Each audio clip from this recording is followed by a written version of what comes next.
This takes forever to actually click over to say that it's live.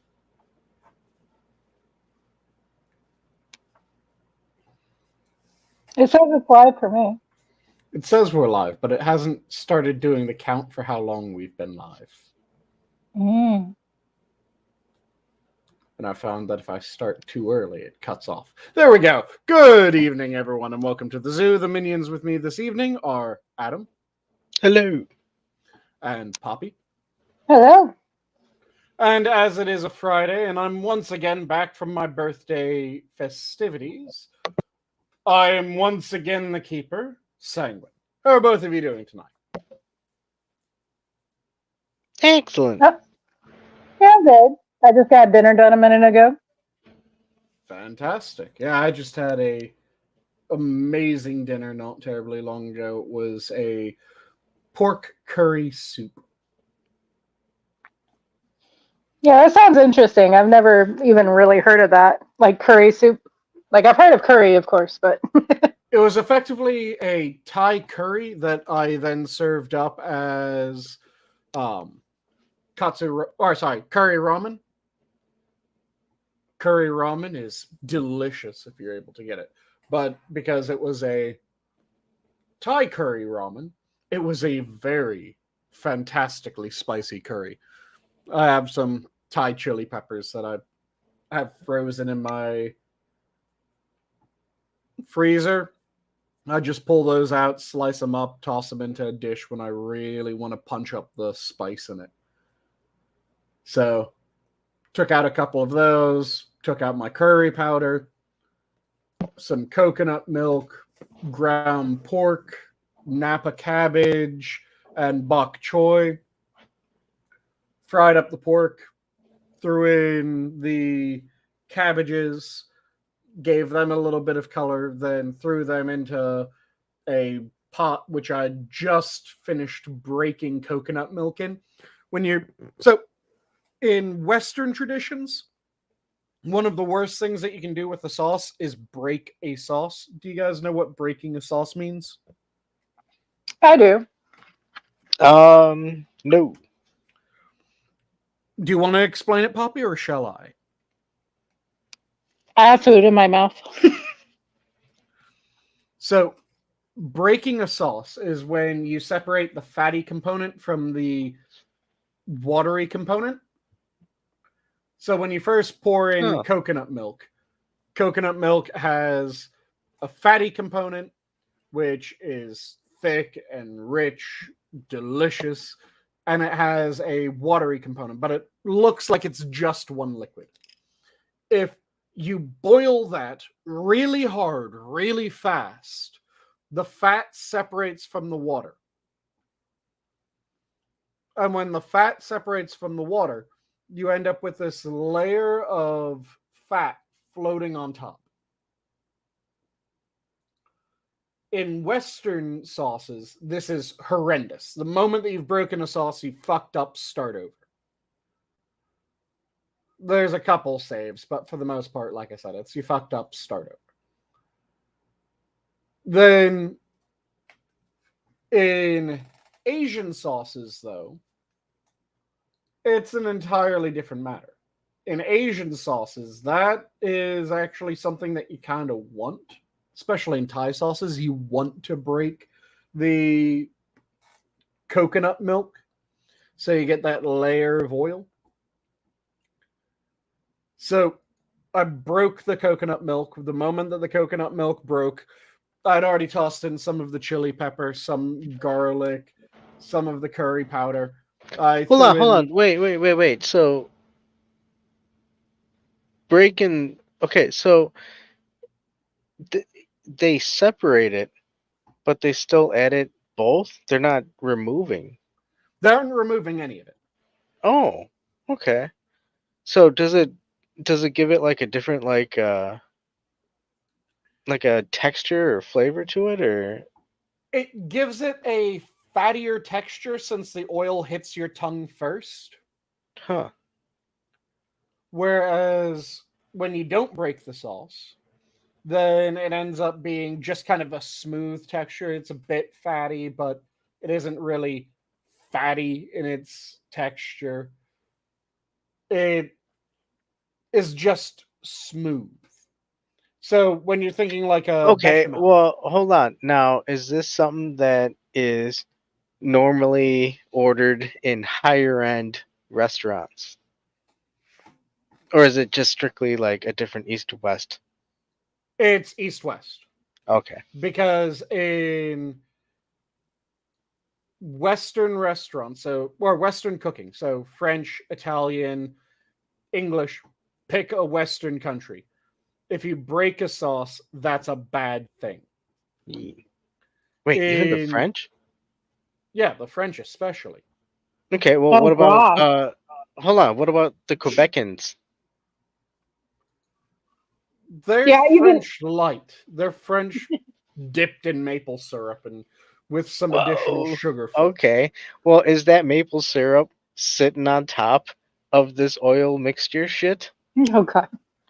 No, because they are of the Western tradition, they wouldn't break the sauce. It is Eastern traditions that break the sauce. Oh, so they didn't mix it. Oh, okay, never mind. And We went too thank far on that. you, Spud, for saying happy belated birthday. But yeah, when you're Oh talking yeah, about happy birthday, Sanguine. sauces, thank you for the happy belated birthday. But when you're talking about sauces, in Western traditions, if you break a sauce, you fucked up, start over. In Yeah. Eastern, if you break a sauce, that's actually a good thing. You want to break the coconut milk, it gives that added fattiness to the dish. Also, because when you're talking about Thai cooking, especially, you want it to be nice and spicy. Spice is, or the capsaicin is an oil, oligocapsaicin, which means that it is able to be dissolved or put into solution with fats.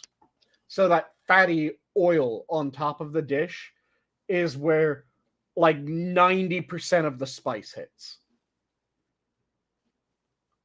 hmm So it also makes it a bit more spice forward by breaking the sauce like that.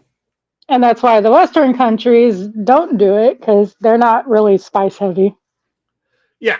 So with the Thai curry ramen that I did, made sure to break the coconut milk. I threw in the Thai chili peppers, threw in the curry powder, threw in a bit of garlic powder, made sure that that flavor was beautiful. Then threw in the pork and cabbage that I had made up, mixed that throughout, cooked up a thing of ramen noodle, and then quickly shocked the ramen noodle. Shocking is when you take something from hot water and you quickly dip it in very cold water. Stops the cooking immediately. So I did that, made sure that my noodles looked good, dumped those into the broth that I had made, mixed everything together, plated it up with a couple shoes of sake, a pint of Asahi, and then a couple of my fingers of Harazaki whiskey. Yo. Sanguine's always so fancy when he cooks. Yep. No, I learned about breaking sauces back when I was a lot younger, and I was making hollandaise sauce. That took a Oh yeah, while. hollandaise Yep. sauce. Yeah. Yeah, I had to No, do that like 7 times before I got it right. and that's tricky to get right too. So I mean, Yep. It's one of the sauces that is really prone to breaking. Oh yeah, and it takes like 1 second. It's fine, and then it's not. Yep. And on the shocking, it's weird, but I like to do that like when I make homemade French fries. I Mm-hmm. boil the French fries for a little bit, and then I, throw them in ice water, and then dry them off and fry them. Yep. They get That, really, really crispy. yep. That's a standard technique. And then right after they come out of that second fry, you hit them with the salt, Oh yeah. and then you let them drip the excess oil. because this is something that a lot of people fuck up, and a lot of people felt rather clever when they would start asking fast food places for fries without salt. All that leads to is you get subpar product because Yeah. you have to hit the fries with the salt right after they come out of the fryer. Any fried food, you hit it with the seasoning right after it comes out of the fryer, because that actually makes it adhere properly, and you get this fantastic spicing to it. Whereas when you let them come out, you let them drip, and then you salt them, it doesn't adhere right, and you just end up with saltiness rather than salted, if that makes sense. Yeah, no, I don't understand why anybody would want fries with no salt. I mean, like if you have blood pressure issues, but if they thought they were being clever, I don't understand how. Yeah. Oh, they thought that they were being clever because if you asked for unsalted fries, they would have to make the fries fresh for you. Oh, well, yeah, but then you're getting mean- shitty fries.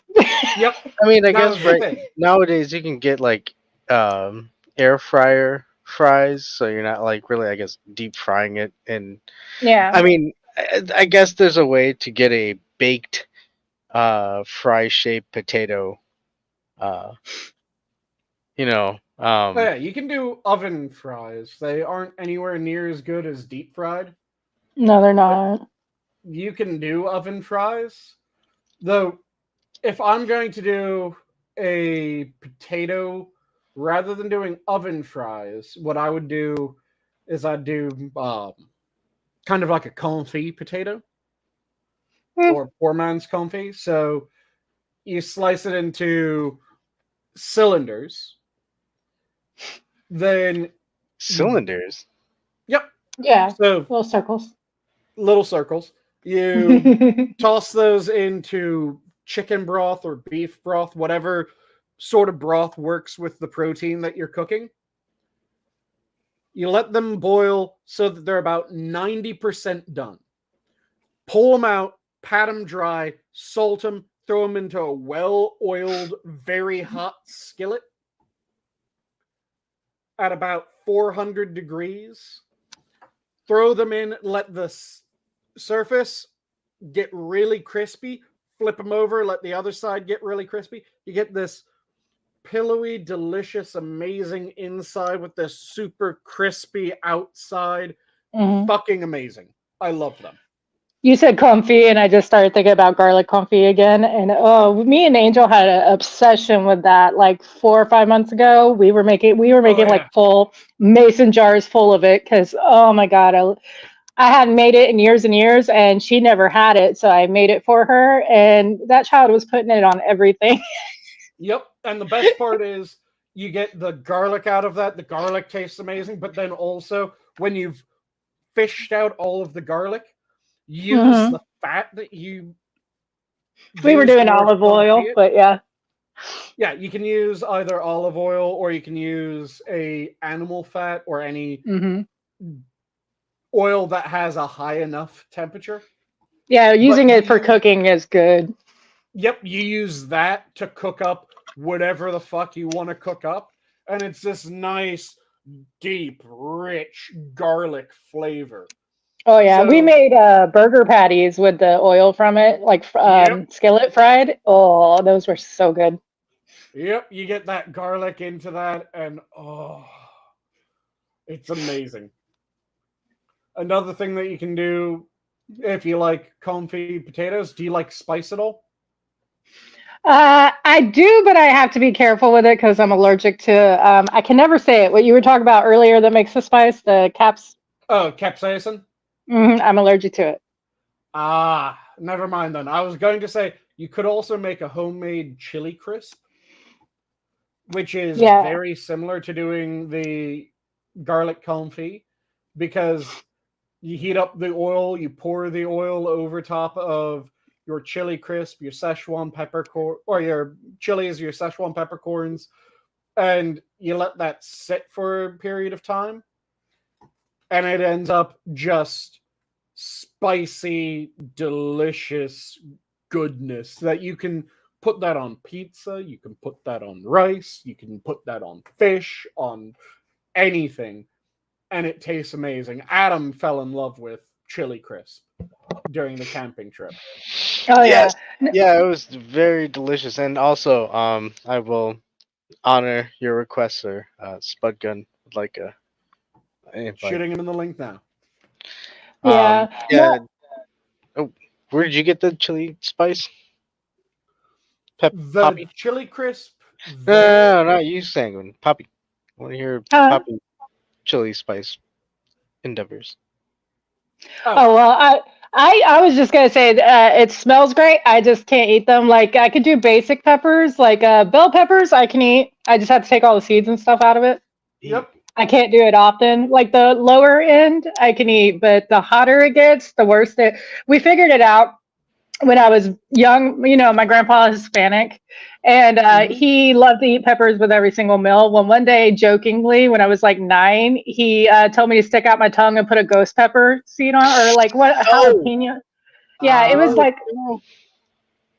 I don't know for sure. It was ghost pepper. It was one of those ones that are really high up, and my whole tongue. Probably, if it was your grandfather, it was probably going to be a habanero at that time.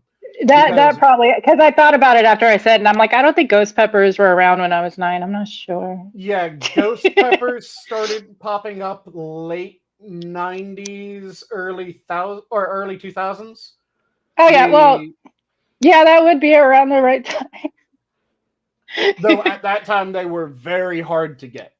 Yeah. So it wasn't until like 2005 and on that ghost peppers started to be common enough for people to get in a grocery store. But even still, a habanero pepper on your tongue, straight on your tongue, that's not a good. Habanero is at 300,000 Scoville units. Yeah, fuck that.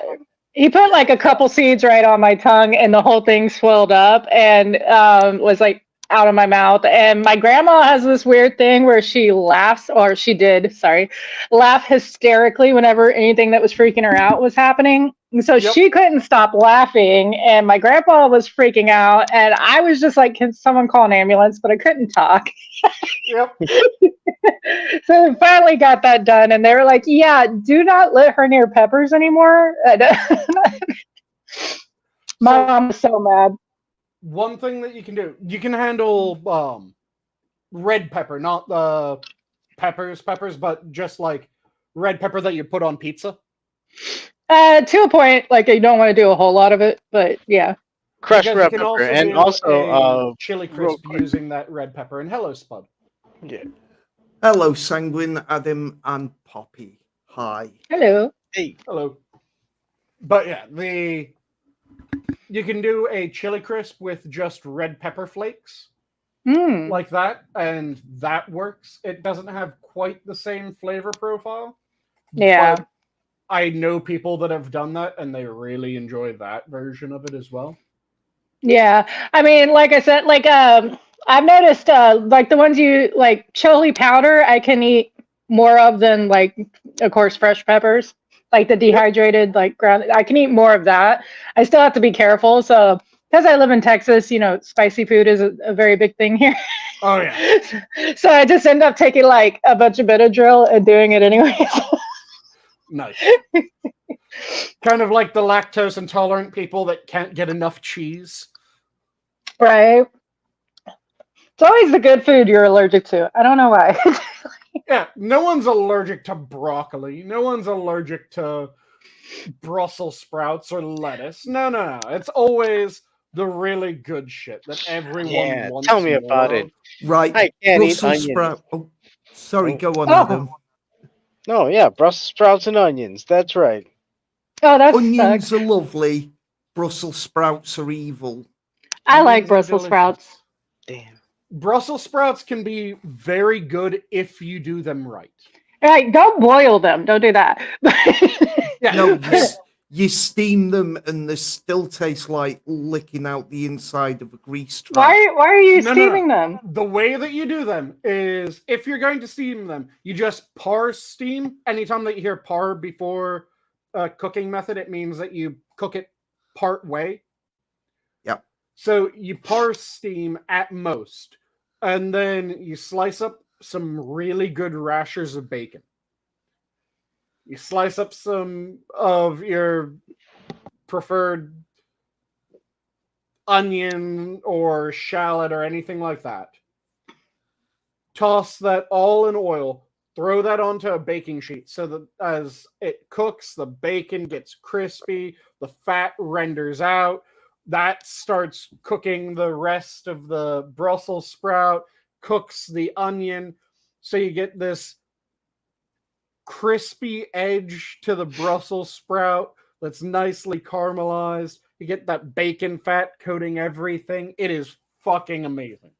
So Yeah. what you're saying is you have to completely destroy the taste of the Brussels sprout And for it to that's not taste what I good. do. It doesn't destroy it, but what it does is Brussels sprouts, when you get Brussels sprouts, just Brussels sprouts, they tend to be rather bitter.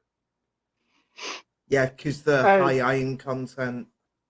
Yep, it's the high mineral content in them makes them fairly bitter. So what you do is you want to get more salt and more fat into them, because salt and fat are able to make bitter things slightly sweeter. And bacon is a really good source of salt and fat. Yeah. Also, like if you go to a store and you look for the bigger ones, they've bred like new ones that are less bitter. And I don't cook it in other stuff. One of the ways I do it is skillet, like sauteing them and do a Parmesan crusted one. Yep, Those are good. Parmesan crusted, that's really good. Splashing a Yo, little Parmesan bit of vinegar in. crust. Yeah. And then a quick and easy one I like to do because we have an air fryer. I cut them in half and then put olive oil on them, toss them, season them, and then you put them in the air fryer for a while, and those come out really good too. Mm-hmm. I don't like Yeah. mushy food, so if you're doing steaming or like boiling of pretty much anything, I won't eat it. Oh, Yeah, like no, I said, 'cause- if you're steaming them, it is only ever a parse steam, because if you steam them entirely, it does end up without any real texture to it. Yeah. Which, I mean, I talked to Sanguine about this before. There was so many vegetables I used to hate, like with a vengeance, and I figured out it's not that I hate the vegetable, it's that my step family boiled everything. Yep. They're very, very white people, and they boiled everything. So, like squash, I thought I hated all squash. I don't. I like squash. I just had to figure out different ways to cook them. Yeah, it was the old-fashioned boil it until it surrenders. Yeah, and it made it slimy and mushy, and I can't do that texture for the life of me. I will just like not eat for the rest of the day. Yep. Yeah, I can't stand when something is overcooked. One of the things that is a massive texture issue for me is 90% of cooked carrots. Yeah. I have figured out a way that I can do roast carrots that are amazing, but it's because they're mostly raw. I just throw them in an extremely hot oven so that they get a little bit of char, but I don't keep them in very long. So that little bit of char on the outside, that little bit of added something from that with the crunch on the inside, fucking amazing.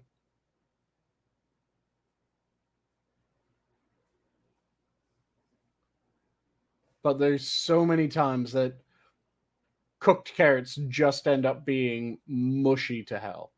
That's because people don't know how to cook them. They cook the snot out of them. Yep. Most veggies, when you cook them, should have not quite al dente, but they should have a bit of pushback on them.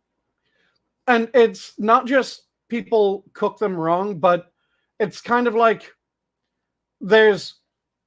whenever I hear someone doesn't like mushrooms, 9 times out of 10, I know exactly how to fix that problem. Because when you look at any recipe that includes mushrooms, it puts the mushrooms in at the wrong point of the cooking process. Which pisses me off, because mushrooms are amazing when done right. But for some fucking reason, everyone wants to add the mushrooms in towards the end of cooking something. No. When you're making mushrooms in something, you want those going in first thing. Yeah, because they're very flushing. They have a hell of a lot of water. What you need to do is you need to get that water to come out of the mushroom, cook off that water, and get some texture to it. Yep. So you take the mushrooms, you throw them in a screaming hot, dry or very lightly oiled pan with a healthy pinch of salt. The salt and the heat pull the moisture out of the mushroom, evaporate off the moisture, and then start coloring the mushrooms. So you get this amazing texture and taste to the mushroom. It's nice and meaty. It has that nice bit of bite to it, rather than when you add the mushrooms in, when 90% of recipes tell you to add in mushrooms, they get almost pencil eraser textures. And it's chewy, it's watery tasting. It just fucks up the mushroom entirely.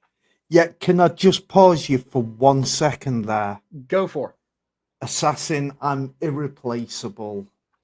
it. Right, But carry on. it's one of the things that drives me crazy every time that I look at something, like look at a cookbook, because it will always be like how to make a beef and mushroom stew.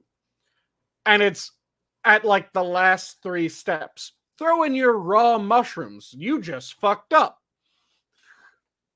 Yeah, you put it in because it's not just that it brings the water out, it also helps. Right, for example, and this is from helping me sister cook, because she's a very good cook. Right, she does spaghetti bolognese, and in the bolognese sauce, you do the mince, you make up the tomato sauce with a mix, right? And I don't know how you do it over there, but you use a mix of puree, tomato puree. You also use you can also use tinned tomatoes. Now, the reason for that is just because they tend to be bigger, and because, as you probably know, with tinned tomatoes, they tend to be already skinned. Yep. You then you can use things like mushrooms, peppers, onions. Right, it really works well if you put your mushrooms in at the start from, you know, thin sliced mushrooms, or and then if you use bell peppers, because again it's a bolognese, you're meant to taste the meat and the tomato. So you don't need something spicy. Unless you're going more for like an arrabbiata, but that's a different style sauce. What's an arrabbiata? An arrabbiata is effectively a spiced meat sauce from Italy. So think of bolognese that then also is spicy. Right, okay, that's absolutely fine. Yeah, so like I say, with a bolognese, you're supposed to taste the meat, the tomatoes, the pasta. even though pasta doesn't really have a taste, but you get what I mean. Mm-hmm. And you throw the peppers in a little bit later because then they've got that nice little bit of not quite, almost crunch, if you get what I mean. Bolognese, not bologna mayonnaise. Kefki. Oh, whoa. Don't We aren't say that talking name 2 more Soviet times, bloc otherwise you're struggle gonna summon. food. You're gonna summon a Kefki. These are spoopy times, Yes. or at Hey. least we're getting close to it. Like I I may said, we be. aren't. Oh, go ahead, Poppy. I was gonna say I might be particular to struggle food, but I like fried bologna and mayonnaise. Just saying. I get that, but when you're talking bolognese, you aren't talking Soviet bloc struggle food. Oh, sorry, and I forgot, you do also throw a little bit of sugar into it. Not much. Yep, you But throw some sugar in because you're using tinned in that recipe, yeah, and the tinned can be slightly metallic tasting. The Yeah. sugar helps mute the metallic note. yes.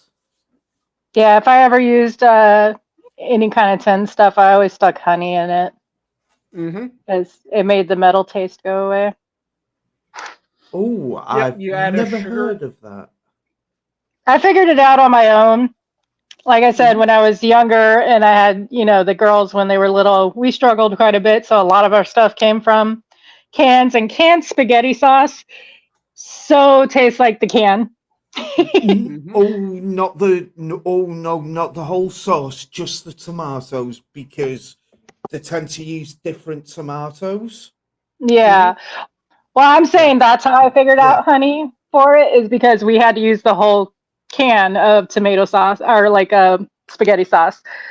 You yeah. know, when you pour, you pour. So we, I've been there. I figured out, I was trying to find different ways to make it, and sugar worked okay, but I could still kind of taste it. Honey made the taste go completely away. Yeah, it's any Okay. sugars do the trick to mute the taste. Honey just has a stronger flavor than standard white sugar. Yeah, and you can't taste the So, honey at all in the sauce, so it was good. It was good. yep. But because it Yep. has a stronger taste, that's the reason why it has more of an effect. So you end up having to use more of the white sugar in order to get the same effect as a little bit of honey. Another trick to deal with that is get a rind of Parmesan Hmm. and just throw in the rind. Not the good cheese, not the stuff that you're going to be grating over top, but just the heel of it. That does wonders for removing any sort of tinny taste. Yeah. Cannibalistic has pointed out what he used. Couldn't add garlic because because at the time my sister's little girl wasn't a fan of it. And we used actual onion rather than powdered. Hi Kefki, by the way. Hello. Kefki. We all love Kefki, really. Yeah. Even if Part she of- is bonkers. Part of the trip I did absolutely enjoy was having all the food while I was there. The food during my trip to Copenhagen and Malmo was absolutely fantastic. Also, Oh, you were in Denmark. yep, I went to Denmark and Sweden.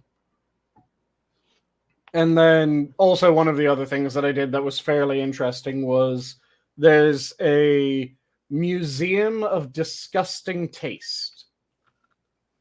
Did you get to try the canned fish, rotted fish? Yes, I tried surströmming, and I actually did that at the Museum of Disgusting Food.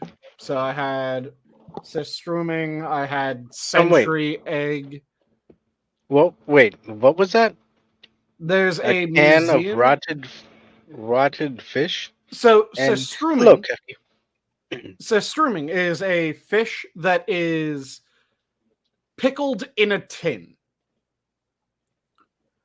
So you take the fish, you pack it away in a tin, you let it sit there for an extended period of time, and it pickles. It has a rather aggressive smell and rather aggressive flavor. And So by it's aggressive, used. what sanguine means is if you open it in the house, it will pull the wallpaper down.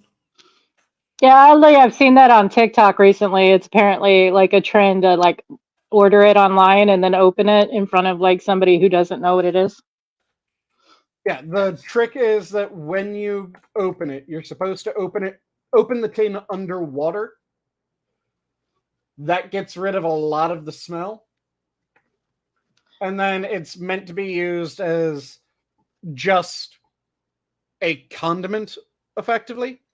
You just put a little bit on whatever you're eating. It isn't something that you heap on or you eat a full fillet by itself. But I You agree have- with Adam. That's a weird museum. I don't understand why they have a museum for that. Oh, it was fantastic. I had. Well, hold on, Like hold I on. said- Is it So is it like a? Would you say it's like a modern day garum or garum? Is that Oh, they did talk about garum, and it isn't quite garum because surströmming has almost a sweet note to it, whereas garum is just very, very umami. Garum is like salty?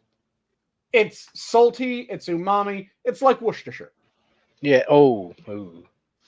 Worcestershire, see, an American that can pronounce it properly. Well, it's Sorry. Sanguine, so he's a different type of American. He's educated. Well, he's from a different dimension. You see, there was a point in time where the timelines converged, and that's where Sanguine popped into our timeline. So But yeah, I went to the Museum of Disgusting Foods. So at the end of the museum, as you're going through, it has a bunch of interesting things throughout history of foods that are disgusting, foods that are deadly, foods that are potentially deadly but still considered delicacies. So it had everything on display from the Austrian wine poisonings. Are any of you familiar with the Austrian wine poisonings? No. So, at a certain point in the, I want to say it was turn of the century, Austria wanted to get into winemaking. But they didn't want to have to fuck around with actually making quality wine for a while. So what they did was they made really piss quality wines that then they spiked with lethal doses of glycol. Oh, good God. And they sold those around the world. If you had a Oh. taste, it wasn't bad. If you downed the bottle, you fucking died. Yeah, and glycol is basically. Hang on, glycol's fucking antifreeze. Yes, glycol is one of the chemicals that's used as antifreeze. Yeah, that happened here in America during the Prohibition. People would put antifreeze and stuff. Yep. So they had the Austrian wine poisonings, which were a bunch of Austrian wineries that decided to, instead of actually making proper wine, they were just going to poison the fuck out of everyone. That doesn't sound good for business. But Yeah, it to was a be very fair, you don't get short-term many gain. complaints. Exactly. So their wines, when you just had a taste of them, were somewhat sweet, and a lot of people liked that. But like I said, you down more than a taste, you fucking die. So they had that sort of stuff, but then they had more modern foods that are still consumed. So they had balut. Are any of you familiar with what balut is? No. It Luke, is wasn't he Popeye's nemesis?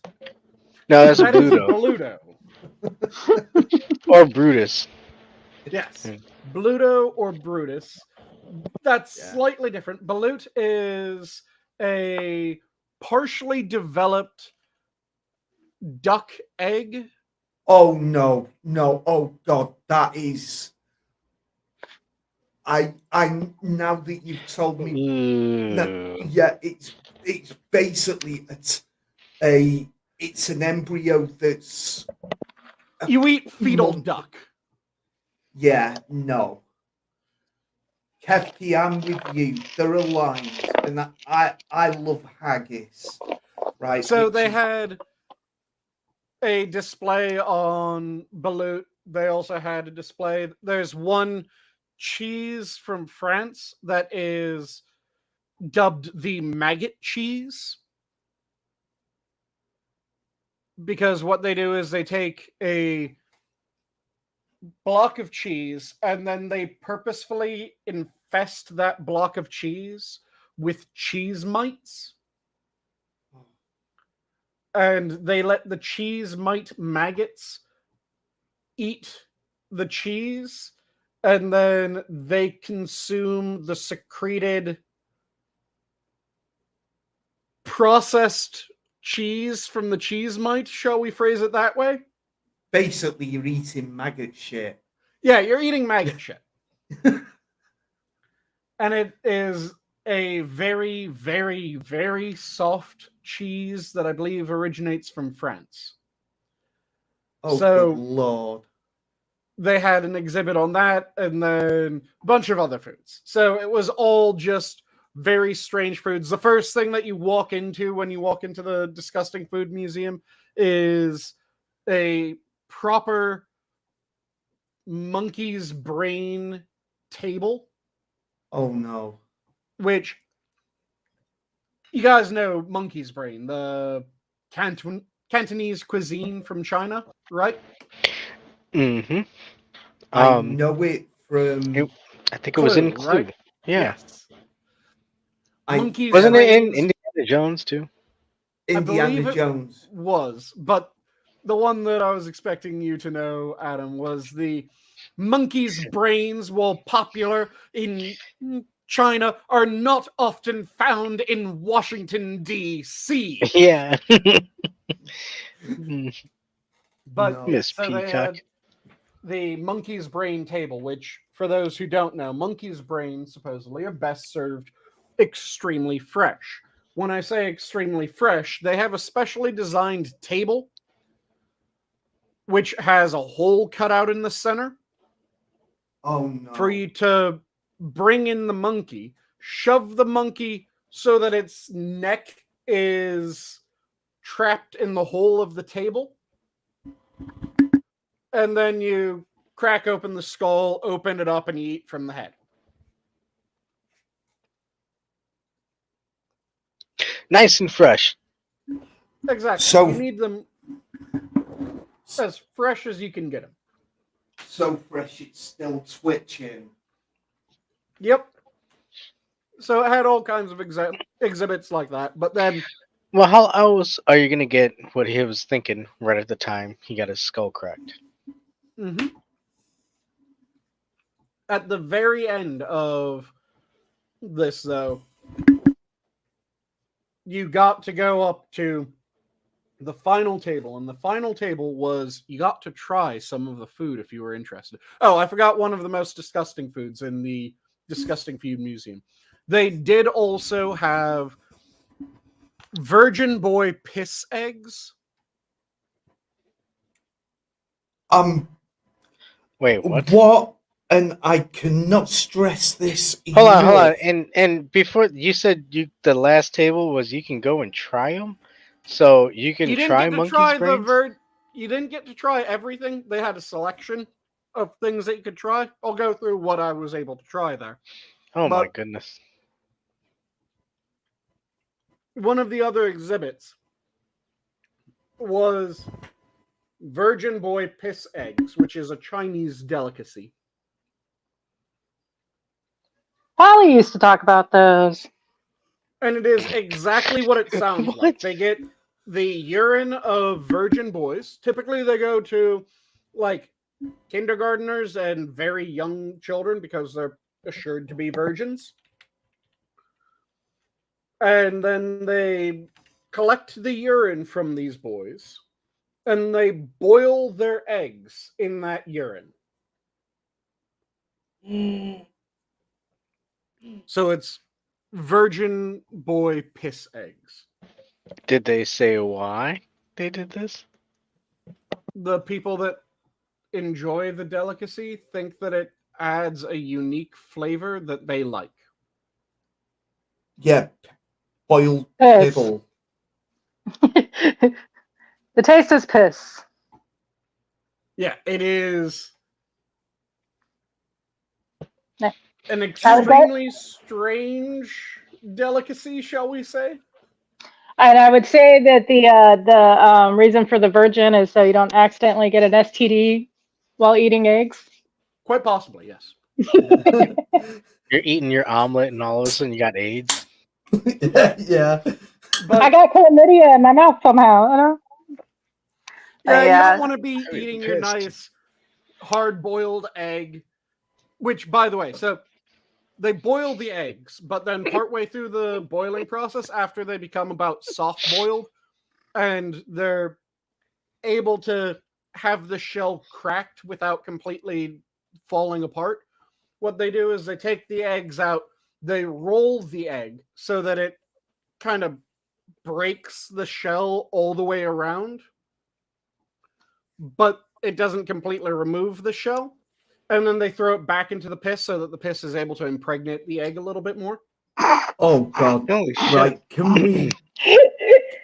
I'd rather talk about Okay, so I mean this thing. that was an interesting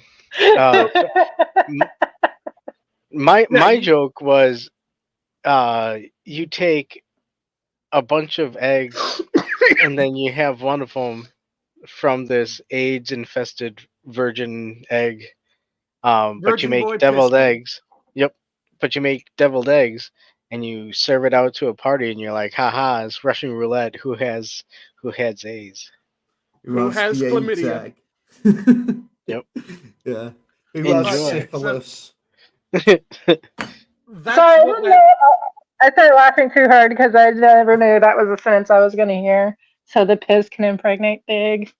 Yeah, Yes. it's a sentence that I did not know I was going to say until I realized, no, I need to say What it would it this way. make? So, when...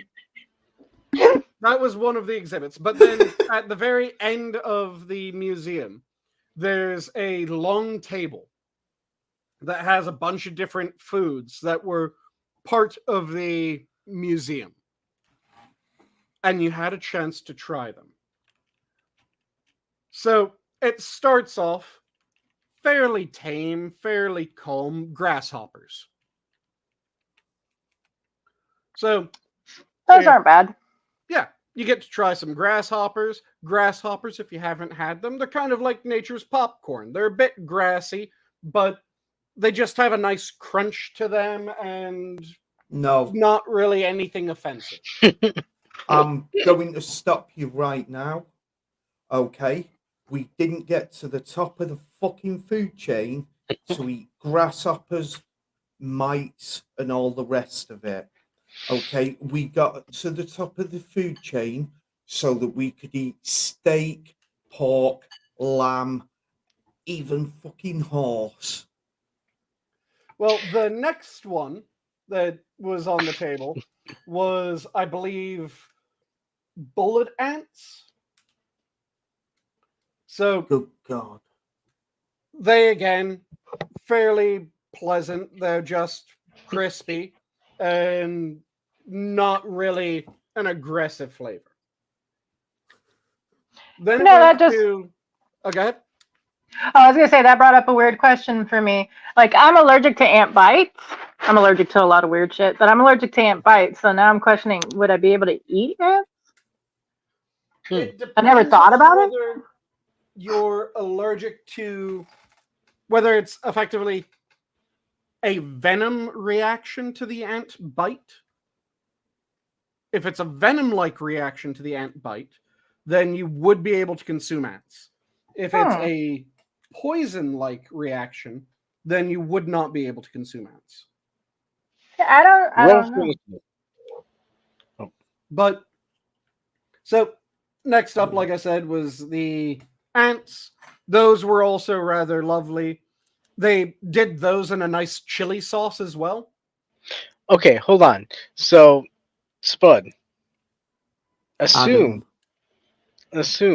that you took the 3 bugs that Sayings just described, right?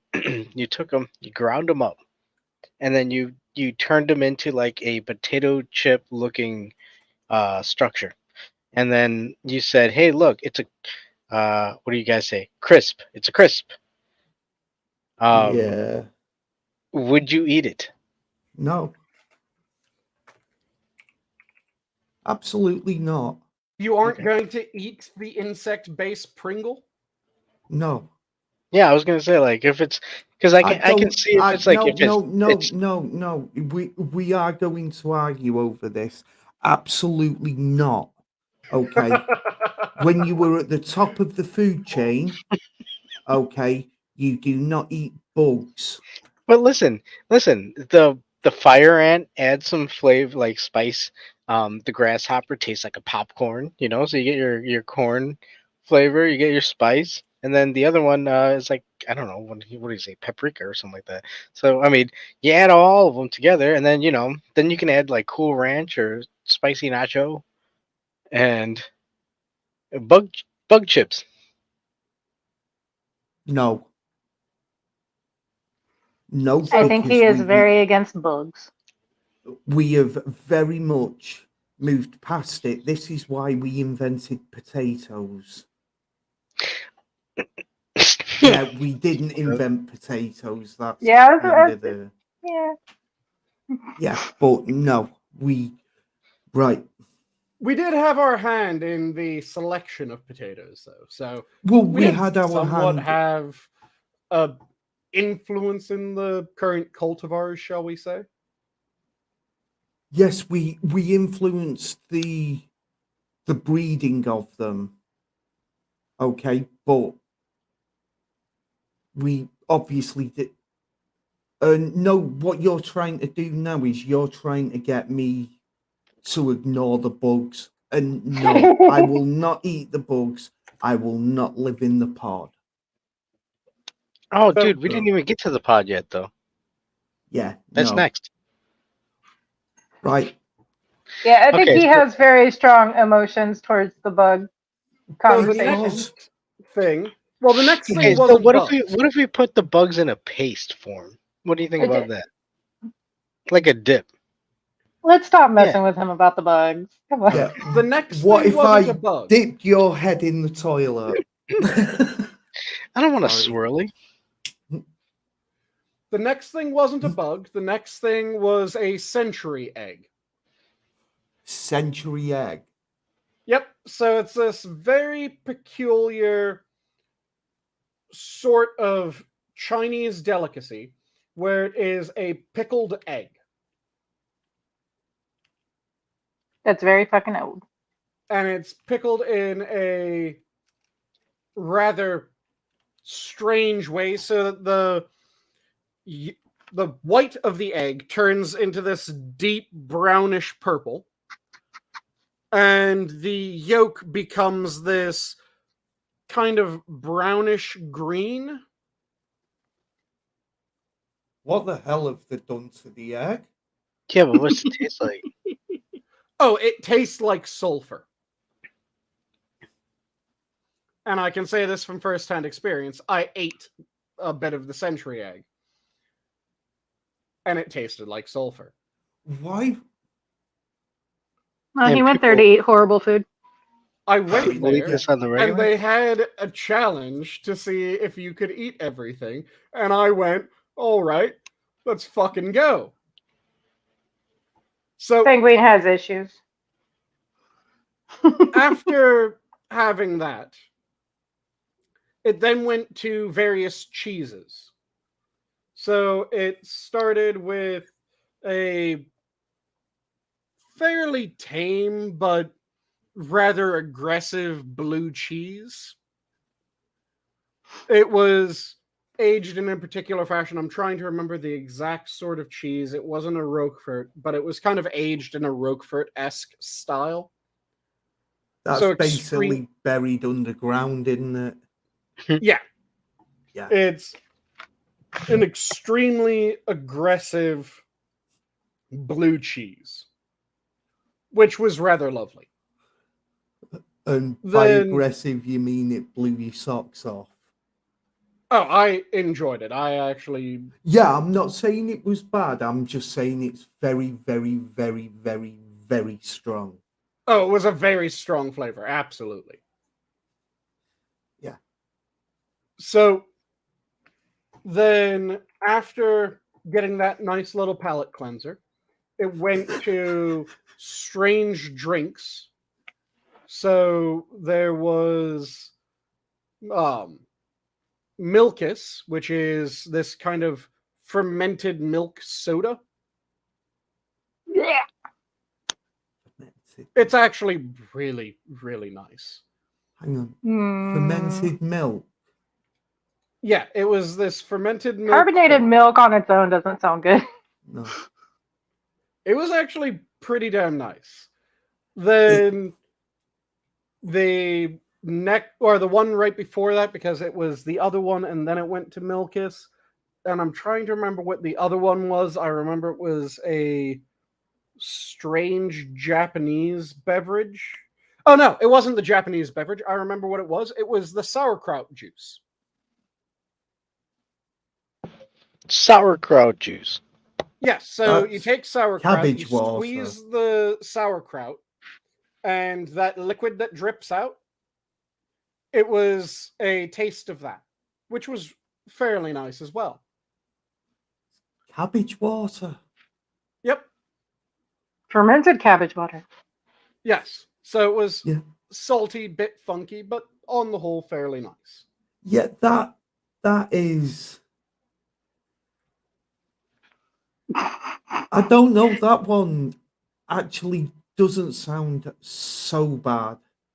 Yep. Then I also tasted Vegemite and the various other forms of brewer's yeast that are commonly sold in other countries. So it was Vegemite. What's the English one again? We have Vegemite, Bovril, and oh god, what is it called? I'm gonna have to Google it. Marmite. Marmite. Yeah. So there was Vegemite, there was Marmite, and there was Bovril. So Yeah. tried all three of those. All Not three bad. of them are evil. Yep, I had them. They were salty, but their taste wasn't terrible. Then I got to try some durian fruit. Durian fruit. I've heard of that one. Isn't that the really, really smelly one? That's the one that is illegal to eat in trains, elevators, and a shit ton of other places throughout much of Asia. And Nice. like, aren't the seeds deadly? It has also been dubbed the stank melon by Yeah. numerous people. Yeah. So I got to have a bit of durian.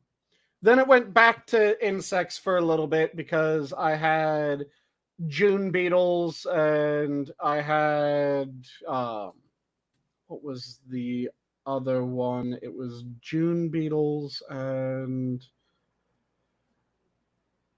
I can't remember what the other one was off the top of my head, but it was two more types of bugs. Was it sago worms? I think it was sago worms. So, June beetles and sago worms. June beetles were extremely dry, not much taste to them. They just had the texture of popcorn kernels getting stuck in the back of your throat.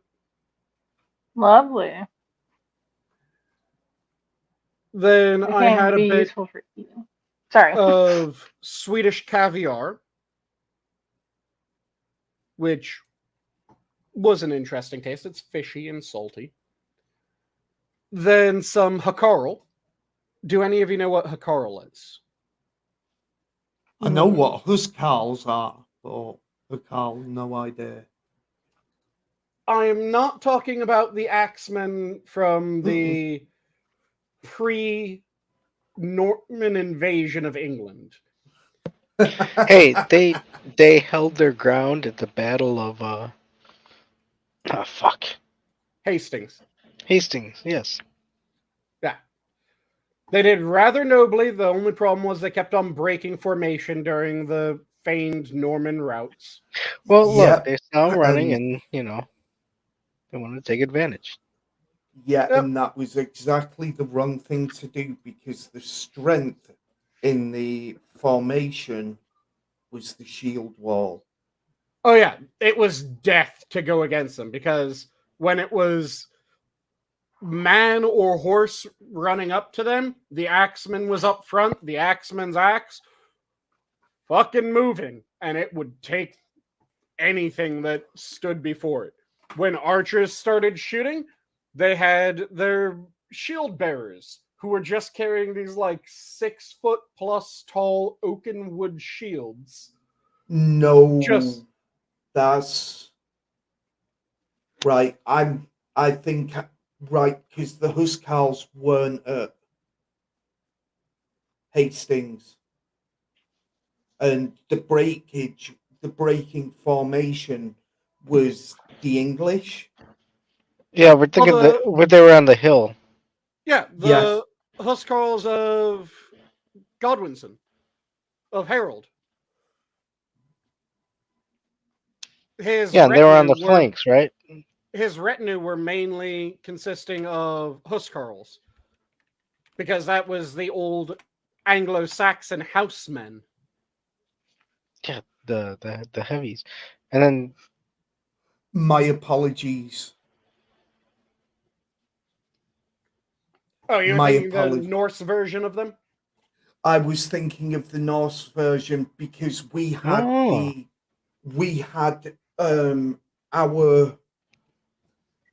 our flanks weren't protected by the Huskarls as such.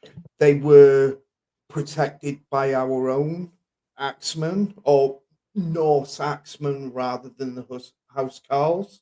Yep. Yeah, there was. Who had basically they had sword or axe or whatever they fought with because it did depend because it wasn't a standing army. It wasn't a standing army, though. From what I remember reading about it, the majority of Harold's personal Huskarls used the Great Axe as their primary. Yes, and they had the round shields rather than They had the round 6 foot shields ones. themselves, but then they had their shield bearer line, which was the one that came up during the Norman volleys. Because the Normans would try to do a volley, then a charge, volley, then a charge, and then they ended up having to do a charge and volley at the same time, shooting through their own men. But it forced the Saxons to decide, the Anglo-Saxons rather, to decide whether they were going to have their shieldmen forward, their axemen forward, or whether they were going to have their heavy infantry with their shields be the front line rather than their two-handed heavy infantry. Because it was the single-handed ones had the round. Yeah, they had the what they call a buckler. that's what the small shields that they tended to use was called. It wasn't a big shield. Yeah, so there was the light, or there were the heavy single-handed infantry, there were the heavy two-handed infantry. A good chunk of his were the heavy two-handed infantry. The two-handed infantry had a secondary line of shield bearers that had the massive shields. The one-handed infantry had their own shields that they would use. They used the round shield, which was the Anglo-Saxon round, which was slightly smaller than the Norse round, but it was larger than like a Targe. Yeah, it was basically enough that you could. It was small, big enough that it offered enough protection to sort of the upper torso, but it was also small enough that when they were fighting in looser formation, that they could actually move it. Yep. Because they used a center grip like the Norse round shield. Yep. Rather than it being solidly attached to the arm. Yeah, rather than the later eras, which many of them had the arm straps or arm loops. Didn't they get that shield design from the Sam Knights though? Possibly. And the idea being that you can use it as a poking, like you can shift it up and jab it. Someone. Oh, you're thinking about the one that came to a bit of a stabbing point on one side, aren't you? No. Just the way that the shield is designed, where you said where it's a forward grip, as opposed to like a handle, but it's Basically, what you could do is you could hold the shield, and then you could push into the enemy with the boss. Yeah, it had a rounded boss, so it allowed you to punch out. Yeah, that's what I think Adam's talking about. Would that be right, Adam? Well, with the Semnoid shield, that was more of a fully domed shield, if I remember correctly. Which you could punch out with, but it didn't have the... Like I said, the Anglo-Saxon shield was very similar to the Norse round shield. It was just slightly smaller than the Norse and slightly larger than the Targe. The Targe being the Scottish or Pictish round shield. So it was light enough to be easily maneuverable. It was large enough that you could do a shield wall, but your shield wall wouldn't be as solid as if you had used a Norse round shield. Yep. Which was where their issues came in during the Norse invasion. But it allowed them to have more options, and it didn't have the Targe often has that gyre spike on the boss. It didn't have the gyre spike of the Targe. It just had the metal boss, which you could punch out with. You could also shift your grip slightly, rotating the shield out, and you could punch with the rim. Yep. But it was a mostly flat wood shield with a raised metal boss and the vertical central grip. Yes. But Hakarl has nothing to do with housecarls. Well, it has nothing to do with the Saxon housecarls. It does have a little bit to do with the Norse housecarls, since it's a food that was developed by the Danes in their settling of Iceland and Greenland. Because it is the Greenland shark that some meat is used to make Hakarl. And the thing about the Greenland shark is the Greenland shark doesn't sweat, nor does it piss. So, you know how you piss out ammonium? Yeah. It doesn't. What does it do then? It just sequesters it in all of its tissues. You. Eventually, that's gonna get Wait, and you uncomfortable. ate that? So it eventually reaches the point where if you eat raw Greenland shark, it will poison you. Because you eat that much ammonium, it's bad for you. Oh, But yeah. the Danes figured out that if you cut it out into pieces, then you let them partially rot, then you start to pickle them, then after they pickle, you hang them out, you wash them, and then you hang them up to dry. You can actually eat it. So it's sort of shark jerky. It's this very roundabout method of getting shark jerky, yes. But it's a moist jerky. It isn't completely dried. So Moist. it's kind of like, have you had biltong? Nope. Biltong's a type of beef jerky that isn't hard dried. It Right, still we has... don't get jerky over here. Okay.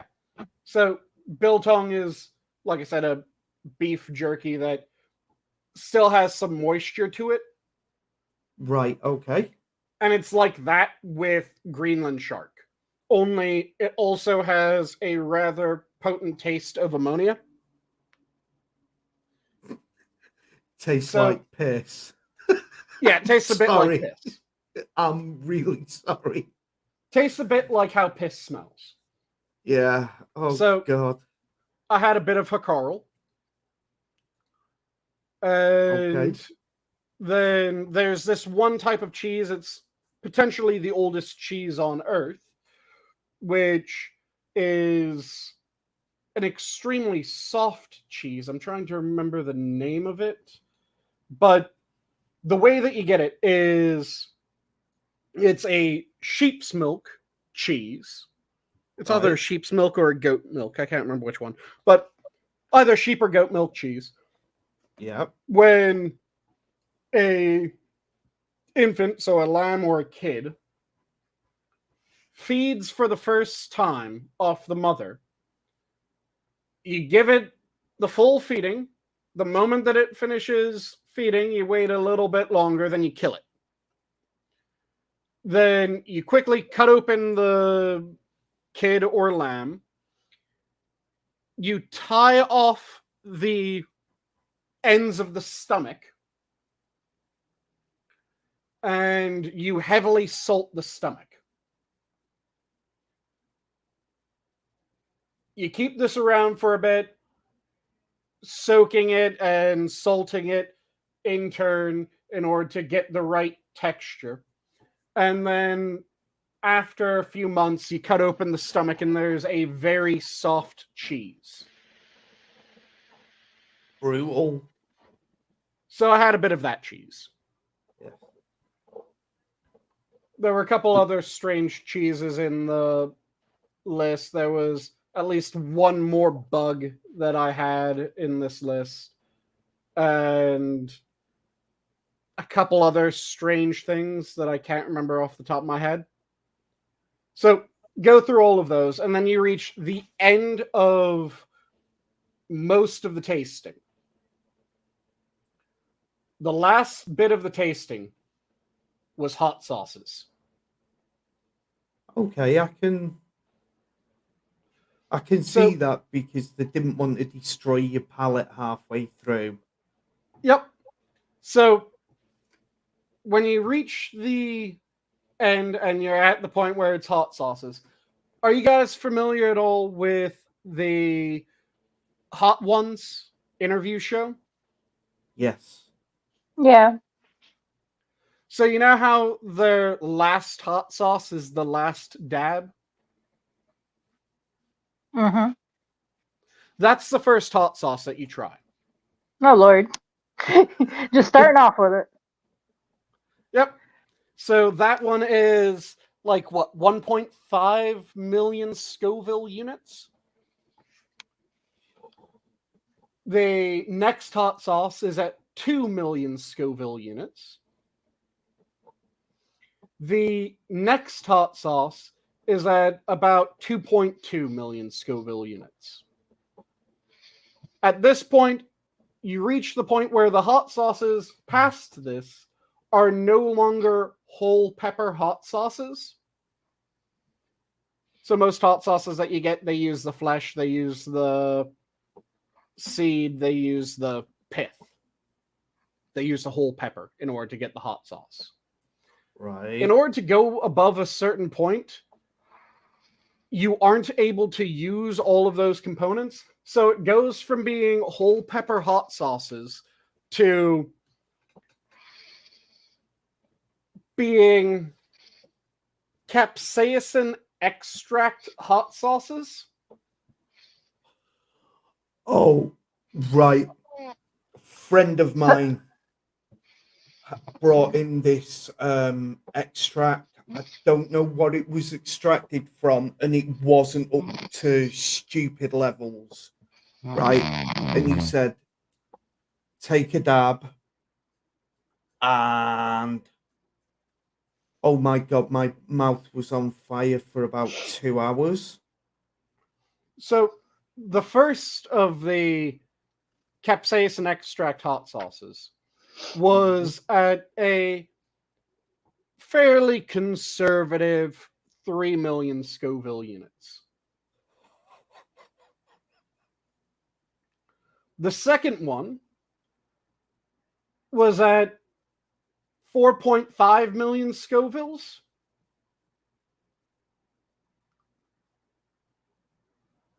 The third one was at 5 million Scoville units. The last one, I had to sign 2 medical waivers. Oh, Because the last one was north of 7 million Scoville units. Poppy. Yeah, Tell I would me. just die walking in the room. Yeah, tell me he's not insane. Oh, I've never said he's not. I tried fucking everything. It was fantastic. Yeah. It was a great experience. He's, we've just gotten used to it, so it's normal for him now. Like, it's just this is just how he is, and we're all just like, you come with the most interesting tales, so yeah. 7 million Scoville units. Isn't the Yes. Carolina Reaper only somewhere around 2? So the Carolina Reaper. So the way that it works is you have the hottest pepper prior to the 1990s was the habanero pepper. That's the hottest, completely natural cultivar of pepper at 300,000 Scoville units. The ghost pepper came along at about 1 million Scoville units.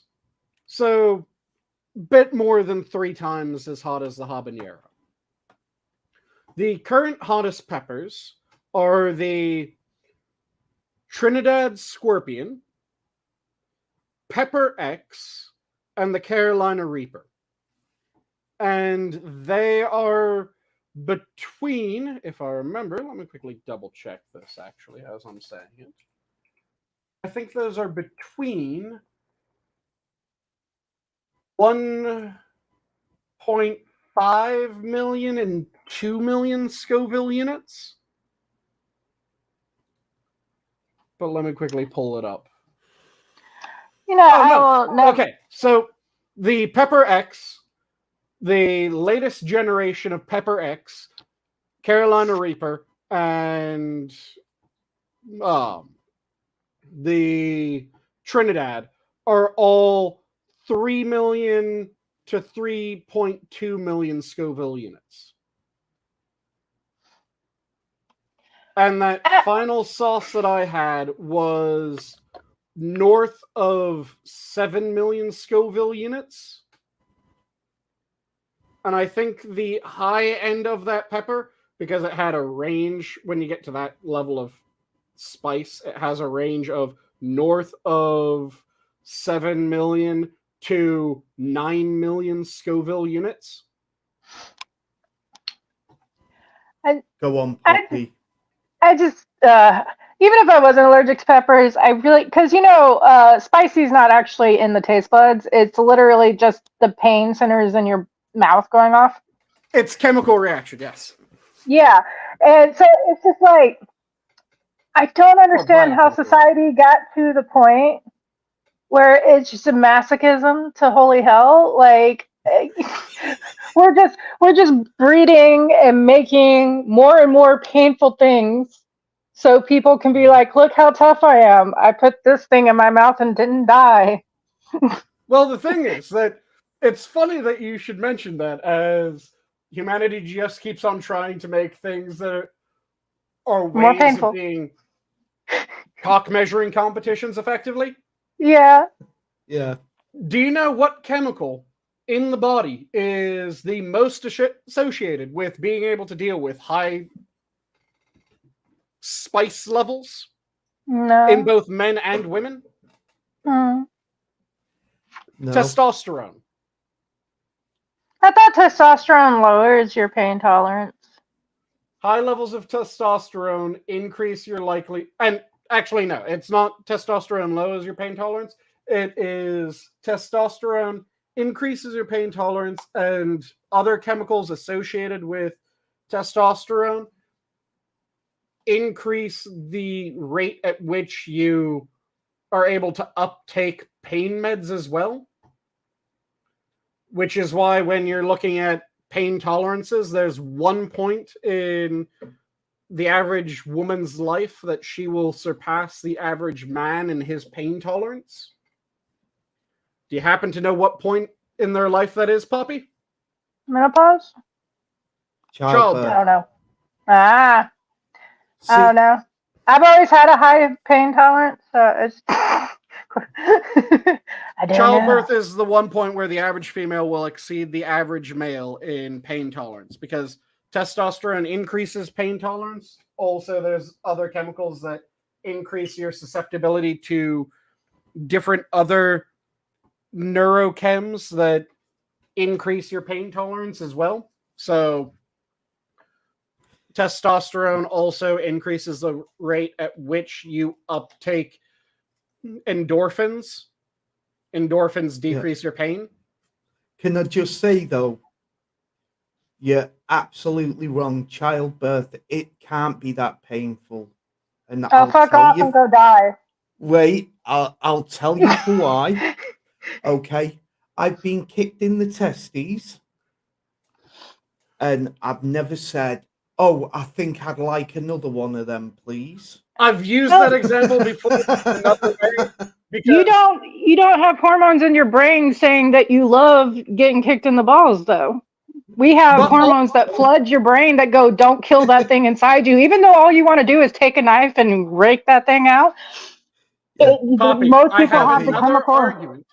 I have another argument against this. Poppy, I'm just teasing. So people will say that childbirth is the most hellish experience that the average person can go through. I disagree, because when it comes to childbirth, women can die in childbirth. They'll die of bleeding.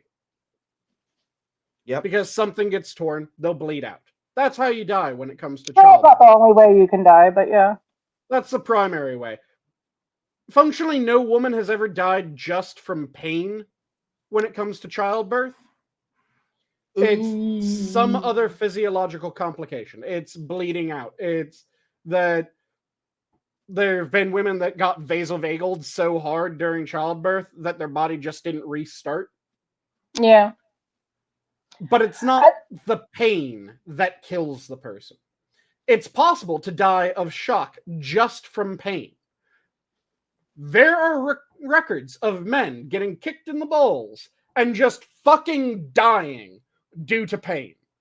I will say this. I have been on fire and I have given birth. I would rather be on fire. Yeah.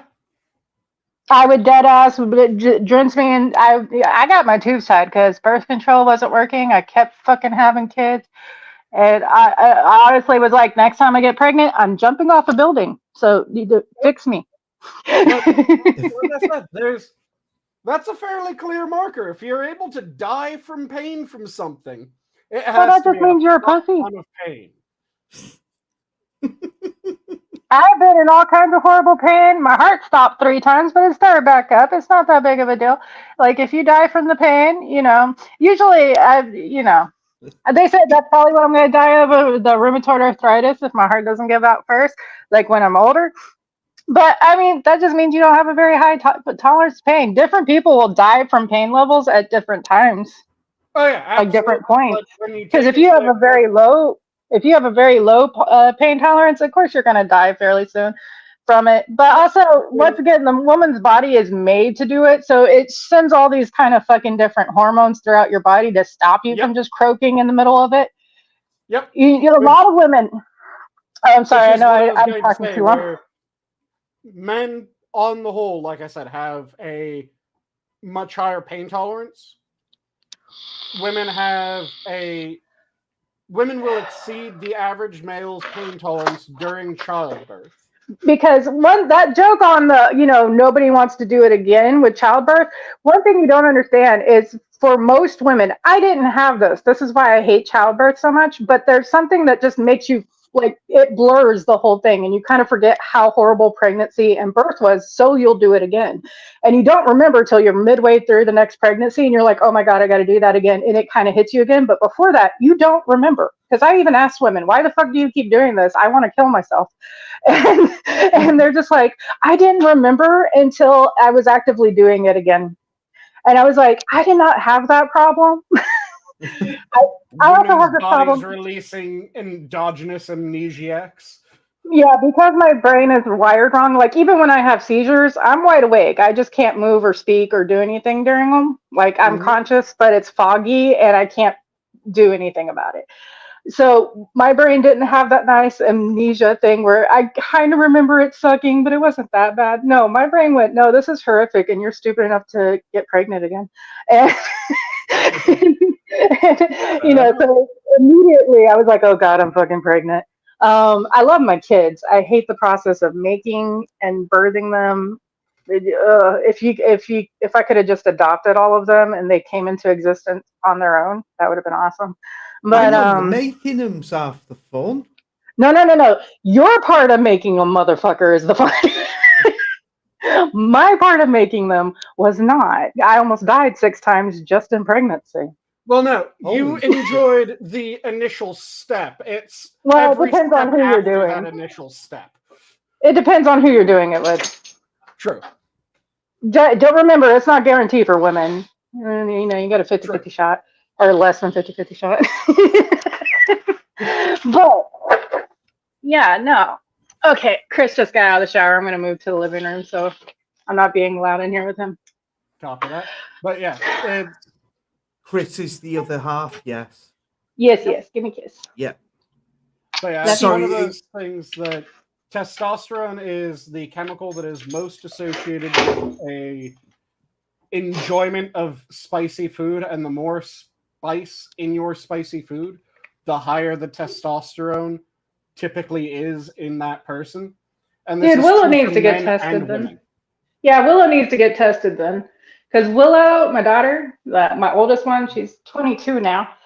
She does all the spicy food. If she goes to a place and they're like, you have to sign this waiver to eat it, she'll do it. And everyone freaks out because she just eats it like it's normal food. Like they had these wings that were black and they're like, it's the most spicy thing and you have to sign this waiver saying if you die, all that spiel. And she just ate the wings like they were normal. And everybody was like, let me try that. Took one little lick of it and like threw it. It was like they were freaking out. She loves the challenge ramen bowls and stuff like that. She barely tastes it. She's like, yeah, it's kind of spicy. It's fine. Yep. See, like I said, I signed 2 waivers in order to do the spiciest sauce at the disgusting food museum.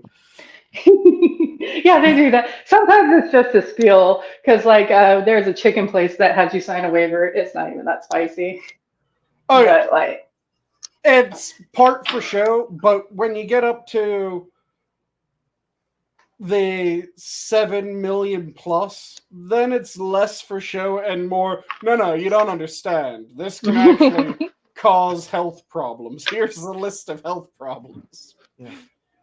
It's gonna melt your face off. Crack on.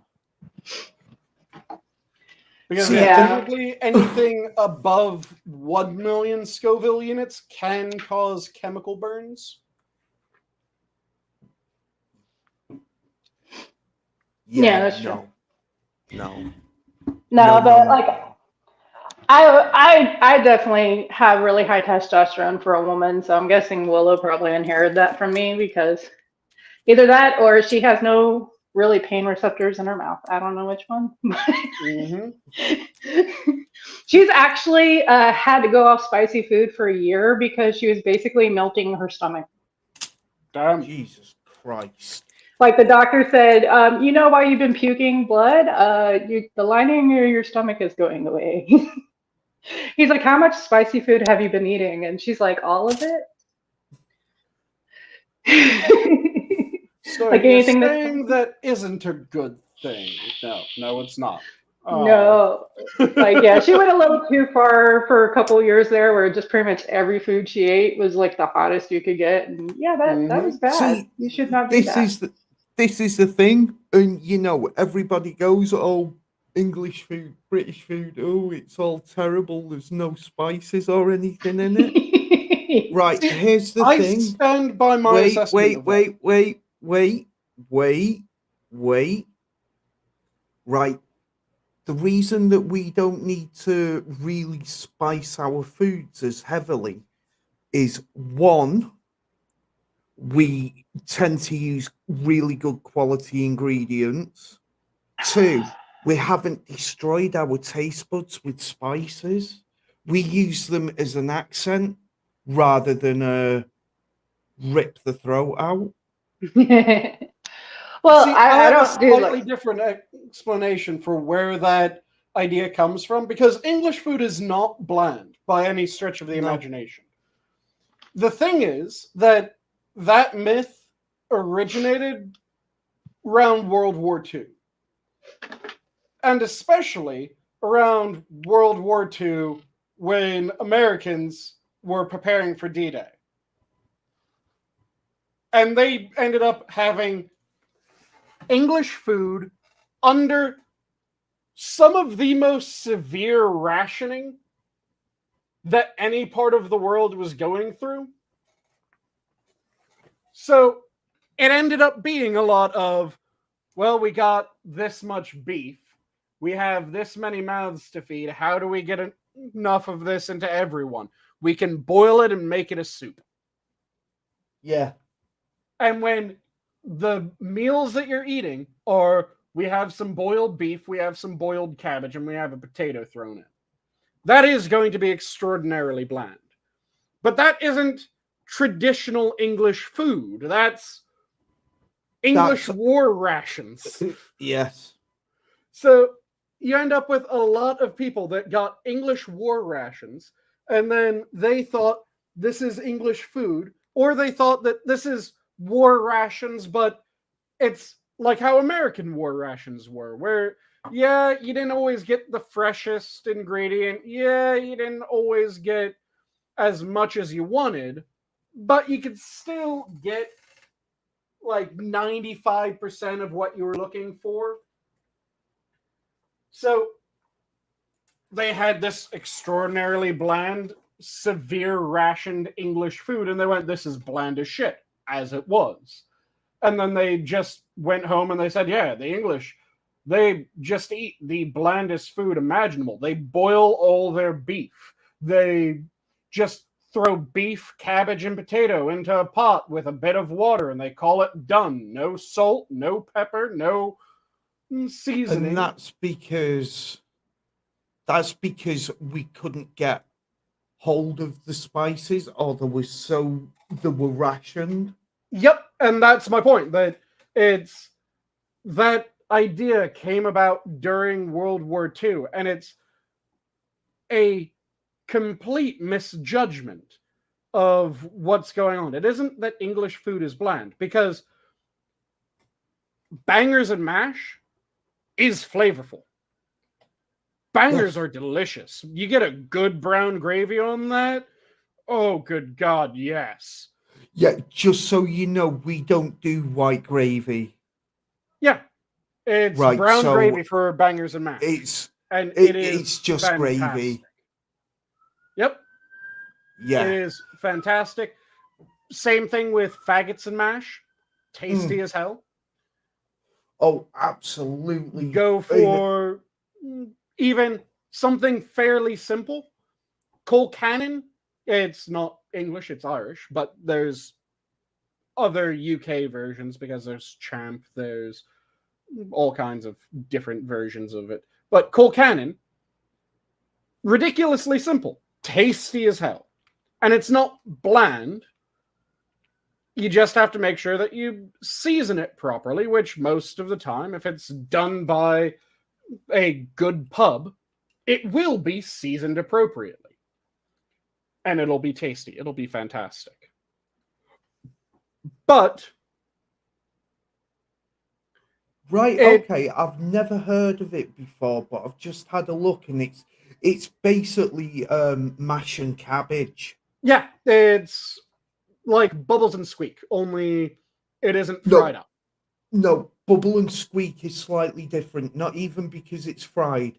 Okay, Bubble and Squeak was normally what you had on a Monday morning, and basically you used the mash or the potatoes that was left behind from your Sunday dinner, and you also used all of the veg that was left over. Right, and Poppy, you were going to say something. Poppy? She muted. Oh, okay. I think she was saying that she would be right back one moment. Oh, right, okay. I can still hear y'all. I just wandered away. What's up? Right, I thought you were gonna say something a minute or so ago. I have no idea, to be honest. It was when I was shitting on the destruction of taste buds. The destruction of taste buds? Oh, no. It just, like, I was just saying, like, I don't do, like, the super spicy foods or anything, but I do use a lot of spices. But I think that's a lot more on the Hispanic side of my family than anything else. Mm-hmm. Yeah. Like, you use a lot of different spices and pretty much everything. So I don't think it's like my taste buds are destroyed by using spices. It's just because I can eat bland ass food too. I like bland food. It's just it's always a matter of balancing the spice. Yeah, like you don't want to overdo it where it's too powerful and it's hard to eat, but you know, there's some foods that just need to have more flavor to them. Yep. Than not like if I had bland chorizo, I'm worried.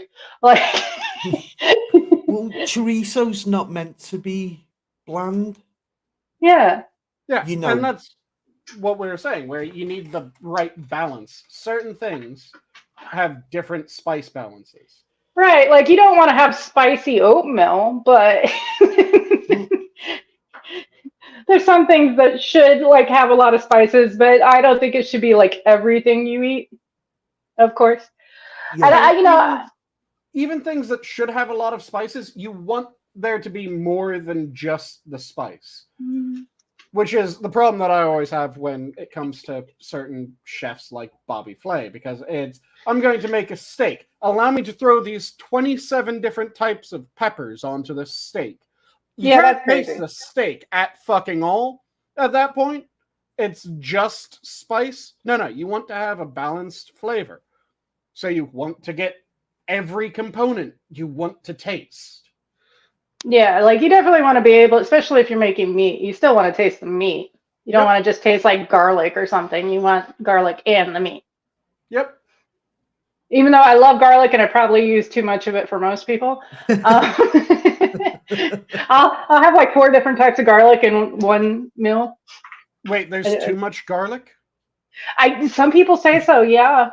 At one point, I had to admit I was probably eating too much because when I sweat, it smelled like garlic. So I had to cut back on it a bit at that point. Impressive. Like my sweat was coming out slightly oily and smelling like garlic. And I was like, okay, I may have overdone it, admittedly. Yes, it's one of those. No, this is fine, and everybody else goes. Mhm. Yeah, Chris is over here like, honey, you know I love you so much, but your breath smells like garlic, your body smells like garlic. I'm pretty sure your hair even smells like garlic. Let's slow down on the garlic. I was like, okay, because it wasn't like I wasn't bathing or anything. It just I ate so much of it, I constantly smelled like it. Yeah, no, because it works its way into the skin, into the pores, and you end up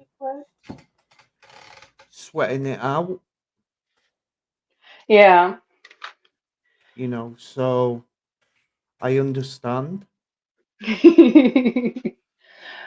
Yes, thank you. But and don't get me wrong, right? Me sort of kicking off at the overspicing of everything is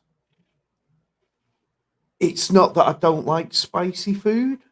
Yeah. I mean, Jesus Christ, one of our national dishes is curry. Yep. Yeah. It definitely depends because I will say there's lots of people in America that do overdo it. I'm not, especially in the South. We are very known for having a lot of different seasonings in your cabinet. So, Yes. Like I said, it's one thing when you can taste every component of the dish. As long as you can taste everything, it isn't over seasoned. It's yeah. when you lose track of one component, especially something that is as flavorful as like beef. If you're able to mask beef, you fucked up something in your dish. Yes. Right. Or like if you have a very strong fish and you can't taste the fish anymore. Yeah, Like, if wait, you're what did you having do? salmon or tuna, which are very meaty fish, or even more extreme, if you're able to make it so that you can't taste swordfish, what the fuck did you do? Yeah, agreed. Dude, one time I think it was salmon. This chick put so much dill on it. All I could taste was dill. Mm-hmm. Like that, it was crunchy and weird and got stuck in my teeth, and it just the whole thing just tasted like dill. There was no fish there. Yep. See, right, and because I'm a commoner, right? I don't have I'm gonna say the highfalutin tastes of a sanguine, Mm-hmm. right? And one of the things right, and here we go. This is gonna be the scary bit. But do you guys ever get boil in the bag fish? Obviously No. not. Never No. purchased it, no. No. No. Okay. So it's not top, we'll say it's not top quality food. Okay. But it's Yeah. basically fish, a white sauce, and then with parsley in it. Mm-hmm. And some of the cheaper ones, they tend to just throw parsley, and it's like all you can taste is the parsley, and parsley out of all the herbs is about the blandest one you can get. Yeah, I'm Mm-hmm. confused on how much parsley you would have to use to only taste it. Yeah, exactly. So yeah, it's like, oh good god. 'Cause- No, Like I said, I when don't it think. comes to cooking, you should taste every ingredient that goes in the dish. If you start masking one of your ingredients, to my mind, you fucked up. yeah, It's like there are some foods, and I think this is fair. There are some foods where part of it is only a carrier for the rest of it. Yeah. That's the Yeah. reason why I hate tilapia. I have absolutely no use for tilapia. I have no idea what that is, mate. It's a type Tilapia- of fish. It has no flavor. It is effectively the closest that you can get to partially solidified water when it comes to fish. Right. It really tastes like nothing. It is a white fish that is extremely watery. It has no fucking flavor. People love using it because you can make it taste like whatever you put it in. I hate using it because you can make it taste like whatever you put it in. I want it to have a flavor in and of itself. If I'm going to use a white fish, give me cod, give me haddock, give me something that has a bit of body to it, a bit of something to its flavor.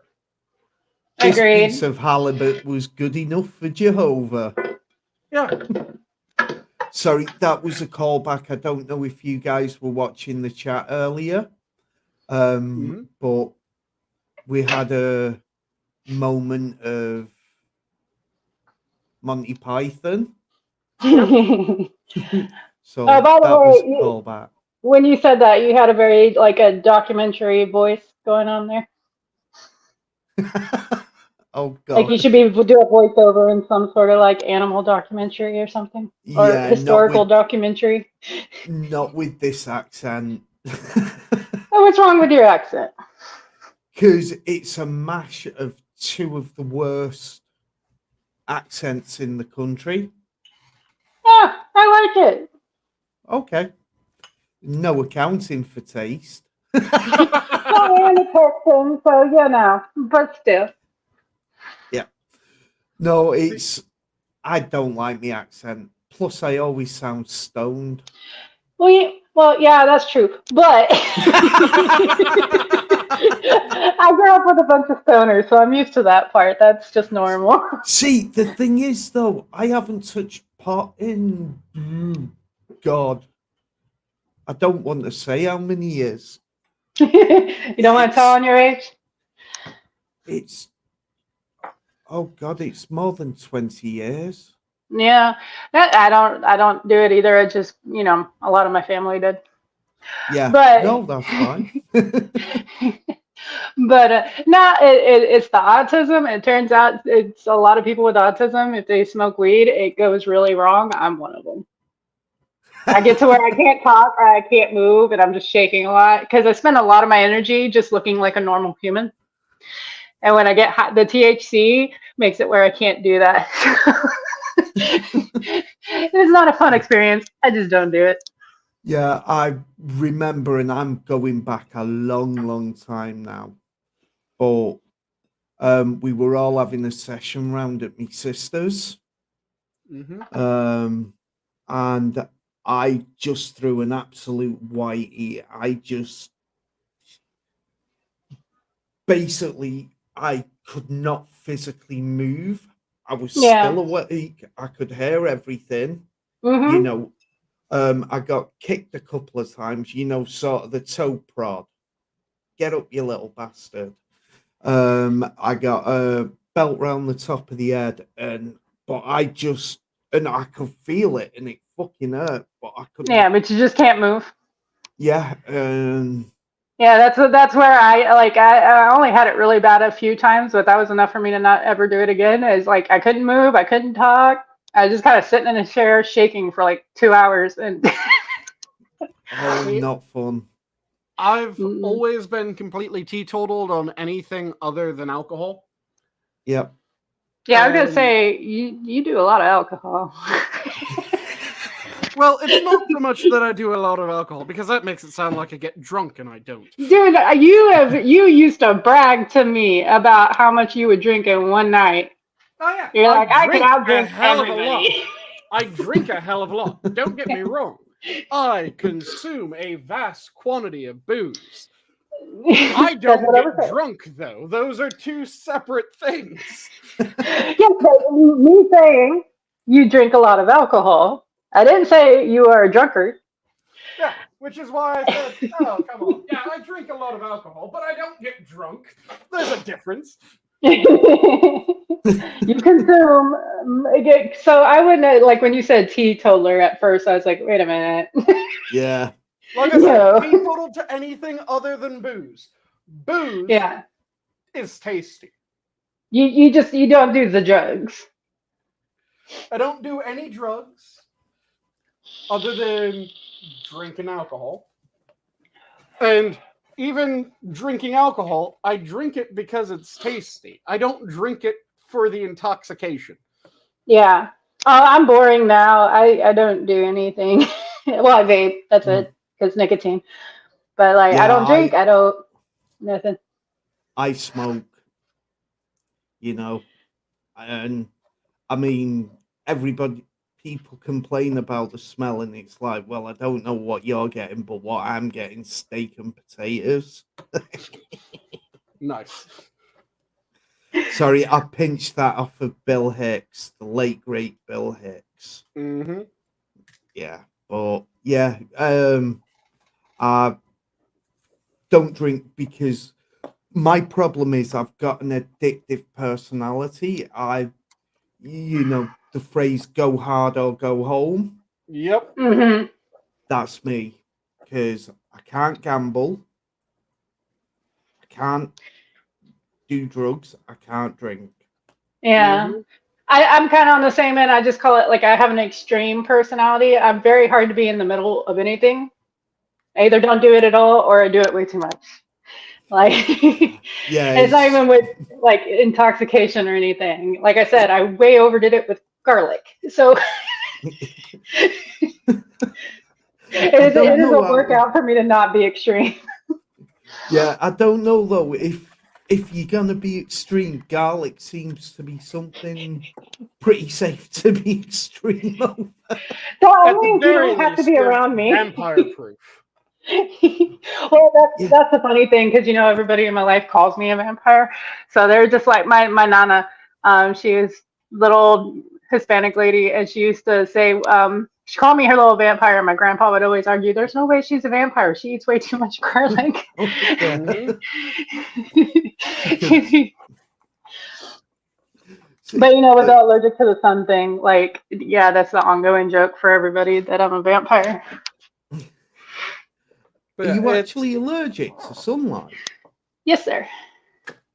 Holy shit. No, I get giant radiation burns if I'm out in it very often. It's probably like me. You have massive, just absolutely insane rate of generating vitamin D, and you end up getting toxic levels of it.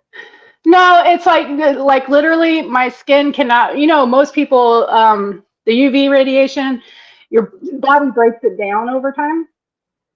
My body cannot break down UV radiation. So it just stays and stays. Yeah. For me, it's like I said, I get toxic levels of vitamin D and I burn like an absolute son of a bitch. So my ears were melting like candles at one point. Oh, no. That's awful. No, mine's more like in the Florida Keys, and it was during spring. Every day I was outside on the water. That resulted in my ears melting to the point where, the cartilaginous loop at the top of your ear? Yeah. That was exposed in both of my ears. Whoosh. Ooh. No, mine's more like, okay, so if I go outside and I'm like, it's the high end of the UV, I'm in Texas, so the way I track it is the UV Index Today website, and they do it by color. So if I go out during the red or the purple, if I'm out like 10 minutes, even inside the car, I start like vomiting and I get a rash anywhere that it's touching me. And, if it's like one of the reasons Chris really wanted me to quit my job was because it kept coming later and later every day. So I'd be there till like 8, and he would have to come pick me up. It was a whole thing, and I was getting a little bit every day, so it wasn't something that happened immediately, but over time it built up so much that my forearms got like huge radiation burns By the on way, them. the rash and vomiting, that is vitamin D toxicity. Oh. Well, the doctor said that it wasn't that because I actually have really low vitamin D. Ah, that's strange. Because yeah, Mine is like for super low. sun poisoning is one of the ways that it's often referred to. Is Yeah. actually vitamin D toxicity. It's, Uh, your body generates vitamin D at such a ridiculous rate that it exceeds the point at which your body can process the vitamin D out of the skin. So it ends up becoming toxic levels of vitamin D, damages the cells, causes a rash that then ends up getting dumped into your system that causes vomiting, weakness, a bunch of other issues. yeah. No, mine is a different type. I can't remember the actual, because there's like 4 or 5 different types of being allergic to the sun, and that's definitely one of them. Yeah. But mine isn't it. It's just literally my body will not break down UV radiation. So it just sits in my skin and builds up until I start getting like lesions and burns and stuff. That's awful. Yeah. It wasn't as bad when I was younger, and I'm keeping a close eye on my girls because they've always been really sensitive to the sun. Yeah. When I was younger, it was just I got really red and I would vomit and would have to go inside. But as I got older and older, it got worse and worse. So now that I'm 40, like, yeah, I can't. I have to wear a UV clothing even if I go out when it's in the green, like when it's on the very low end. Yeah. I'll go outside, but I got to wear the full UV and sunscreen and Yeah. See, sunglasses. I'm 45 and I'll be honest, bits start falling off at this point, and I'm really sorry to break that news to you. I've been falling apart since I was very young. It's fine. All right, fair enough. So, yeah, that's actually why people always wonder about my eye, which I don't know if you know about that because I haven't been around in a while. But one of my eyes, the retina is basically fully detached, but there's scar tissue holding a little bit of it in. It's a whole issue. Right. Okay. And that's why it was the sun. It took us a while to figure that out, but once I stopped going out in the sun very often, my eyes got really bad every year. Like when I went and got my eyes checked, it was worse and worse to the point I was going like every 3 to 6 months. Bloody hell. And like there was a 5-year period, I just stopped going outside for the most part during the day, and my eyes didn't change at all. Well, and the doctor was like, "Oh, it's the sun." Like, oh. Oh, it only took you 5 years and me eyeball falling off. Thanks. Well, I mean, it's been my whole life. Like my eyes, just from kindergarten is when they realized my eyesight was messed up, to every year until I was in my 20s, like late 20s. They just kept progressively getting worse. Yeah, and they couldn't figure out why. And it turns out it was the sun. Yeah, that's just odd. To me, like my eyesight's not that bad to me because I'm used to it. But like I said, detached in one eye, so I can basically see some color and not very much light, and some movement out of that eye. It's kind of useless. But the other eye is my prescription's negative 8.5. And to me, that doesn't sound that bad. But when I tell other people who wear glasses, they're like, "Oh my god." Yeah, I think mine's 0.02. Yeah, mine's 8.5, negative 8.5. That's my good eye. Oh, But I can, like, when I wear glasses, I can see fairly well. I don't have any peripheral whatsoever. Oh, he ran away. Was I talking too much? Probably just fell out. Okay. There he is. He's back. Oh, good. Let me click him back in. I have had people just leave when I was talking about shit. So sorry, I do apologize. No, because I'm flitting between StreamYard, but also the actual stream. Yeah. And somehow I've managed to hit the X. I apologize. apologize. I wasn't being rude, and I was interested in what you were saying. I hate it when that happens. Yeah, that shit happens a fair bit. No worries, man. Oh yeah, Yeah. I'm on my phone. If I touch anything else on my phone, it kicks me out. Yeah, I've now clicked off of the actual stream. You've had a like off of me. I've been watching it for a couple of hours. Well, technically watching it. That's all you're getting. Yeah, I think it was Poppy, and who else was it?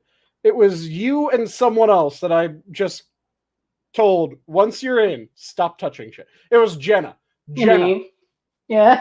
Yeah. You and Jenna. We kept kicking ourselves out over and over. Just set it down, leave it on a shelf, don't fucking even look at it. Because at one point, I'm not playing. I literally just picked my phone up and it kicked me out. Yep. I got back in and I'm like, I know that's the 5th time in the stream, but I literally just picked my phone up. That's all I did. And he's like, stop touching the phone. Stop it. Don't touch it. Don't look at it. Leave it Put alone. it down, leave it the fuck alone.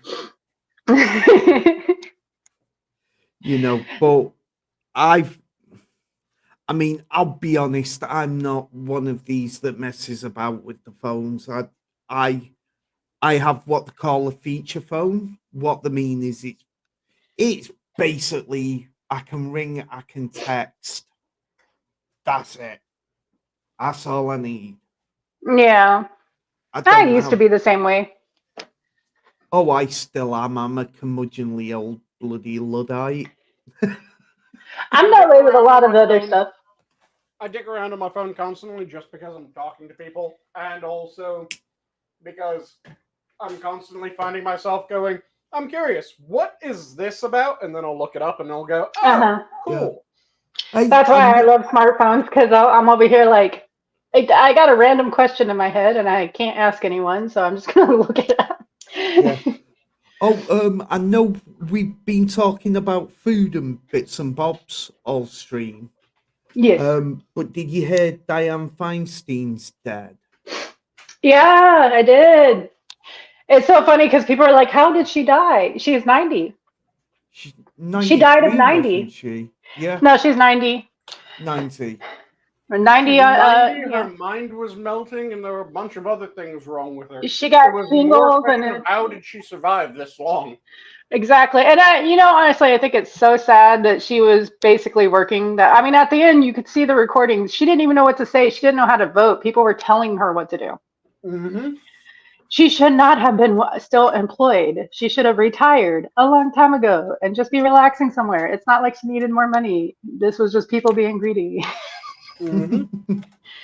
Yeah. Like, she didn't even know where she was. Like, her family should have stepped in ages ago and gone, our grandma. honestly, I feel like they're the ones pushing it. Like, if it's to the point she doesn't even know how to vote or where she is or who the people are around her, she's not there by choice. Yep, I absolutely agree that it was the party and the family pushing it. Yeah, because they want to set up their own things, and it's easy to make her do whatever you want because she doesn't know what's happening. When they should have been going, nope, grandma needs some rest. You know, as a caregiver for 20 years, and I could tell you, several of our politicians, like a lot of them, are showing signs of dementia. Not like early dementia, like mid-stage to late dementia. She was, Pelosi is, McConnell is. That turtle man, I forget his name. That's McConnell. Mitch. Oh yeah, Mitch McConnell. Mitch McConnell, yeah, because basically he had a... Yeah, that freezing up he's been doing is mid-stage dementia. Yep. Yeah, well, somebody said there were basically mini strokes. It was. I mean, they could be. That is a possible, but like other things he's doing, the way he walks and the way he moves his hands and his head, that's all signs of dementia. Like the way his gait has changed and everything, that's not stroke, that's dementia. Mm-hmm. And even Biden and Trump both show signs of early dementia. So Biden not early. Well, yeah. I mean, he's when he was running, but now it's definitely. Yeah. But like it's the problem of having politicians that are so up there in age. You know what I mean? Like they are not retiring. They're just going to be working till they drop dead on the floor somewhere. And the thing is that if it was just a handful of really old ones that were non-compos mentis, that would be one thing. But Pennsylvania has their brain Joe dead boy. Fetterman. Yeah. He should never. You can tell that he's being pushed by his wife and the party. Right? He should be at home. Yeah, it's elder abuse at this point. It's just elder abuse. For Fetterman, it isn't elder abuse. That's a man who's in his like mid-40s. Yeah. It's just he had a stroke because he wasn't really doing anything. And I mean, you could have adult abuse too. At some point, people have to step in with your health and your age and everything and make you stop. Because trust me, there's a lot of people in that age range that don't ever want to stop working because their whole identity is their jobs. They don't know what to do. Like I'm telling you, as a caregiver, I saw people go absolutely insane because their whole thing was work.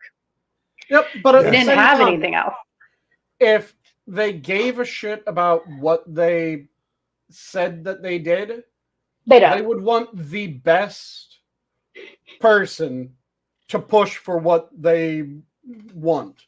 Trust me, every dementia patient is the absolute best at what they do, and you're just a fucking idiot. Like every single one. There is not a dementia patient on this planet that doesn't think they know better than everybody else on this planet, and y'all are just all really stupid. It's just part of the dementia. They really don't understand that they're incompetent. They are so out of it that they think they're doing the smartest stuff ever, and they don't understand why everyone's trying to stop them. So that's when they just want power. At some point, other people have to step in and just be like, no. You know what I mean? Like, this is time for you to relax. Your health is going downhill. Your mental health is going downhill. We have to stop it, make you stop because you're hurting yourself, basically. And nobody's doing that for the politicians. Nobody. Yeah, and the thing that pisses me off is the media has completely surrendered part of its job, because part of its job is supposed to be making sure that people know what the fuck they're voting for, who the fuck they're voting for. Yeah. So when there's issues like this, they should be fairly and accurately depicting them. The problem is that they don't. No. And they'll say someone who clearly isn't suffering any sort of mental decline is obviously suffering some sort of mental decline because they disagree with us. And then people that are obviously either extremely intoxicated and or their mind is melting. Yeah. They'll say, yep, everything's perfectly fine because they agree with what the media is saying. Yeah. Which makes it impossible for people to actually, unless they are personally paying attention, and the number of people that are personally paying attention is extraordinarily small. Well, but unless they're actually paying attention, it makes it almost impossible for the average person to know if a candidate is still mentally competent or not. Yeah. Because the ones that they will say are mentally incompetent, well, they're saying a lot of people are mentally incompetent. So is this one of those cases, or is it an actual case?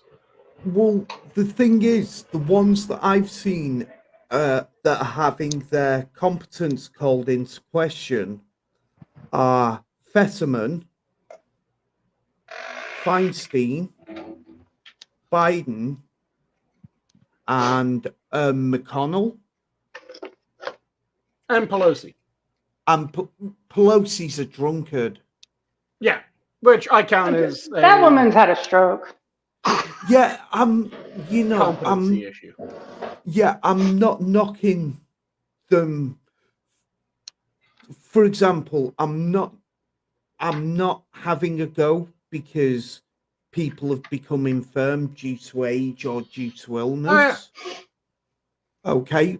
My big argument is there are too many of them where a grown-up should have said, yeah, no, off to the nursing home for you. Right. Yep, Or not even a nursing home. Just, go to your own home and have some home health care, chill for the rest of your life and just relax, because they're literally, I mean, the last thing she voted on is that men couldn't wear hoodies while, what is it?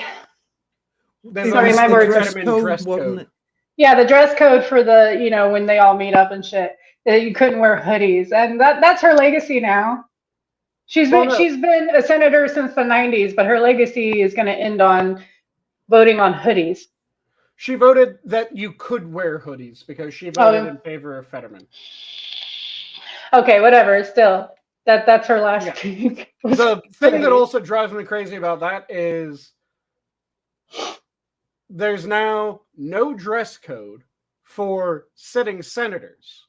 Yep. But if you're visiting Congress, there's a dress code for you. Yep. That's the exact opposite of what it should be. There should be kind of like a social dress code for visiting. It shouldn't be a legal dress code for visiting.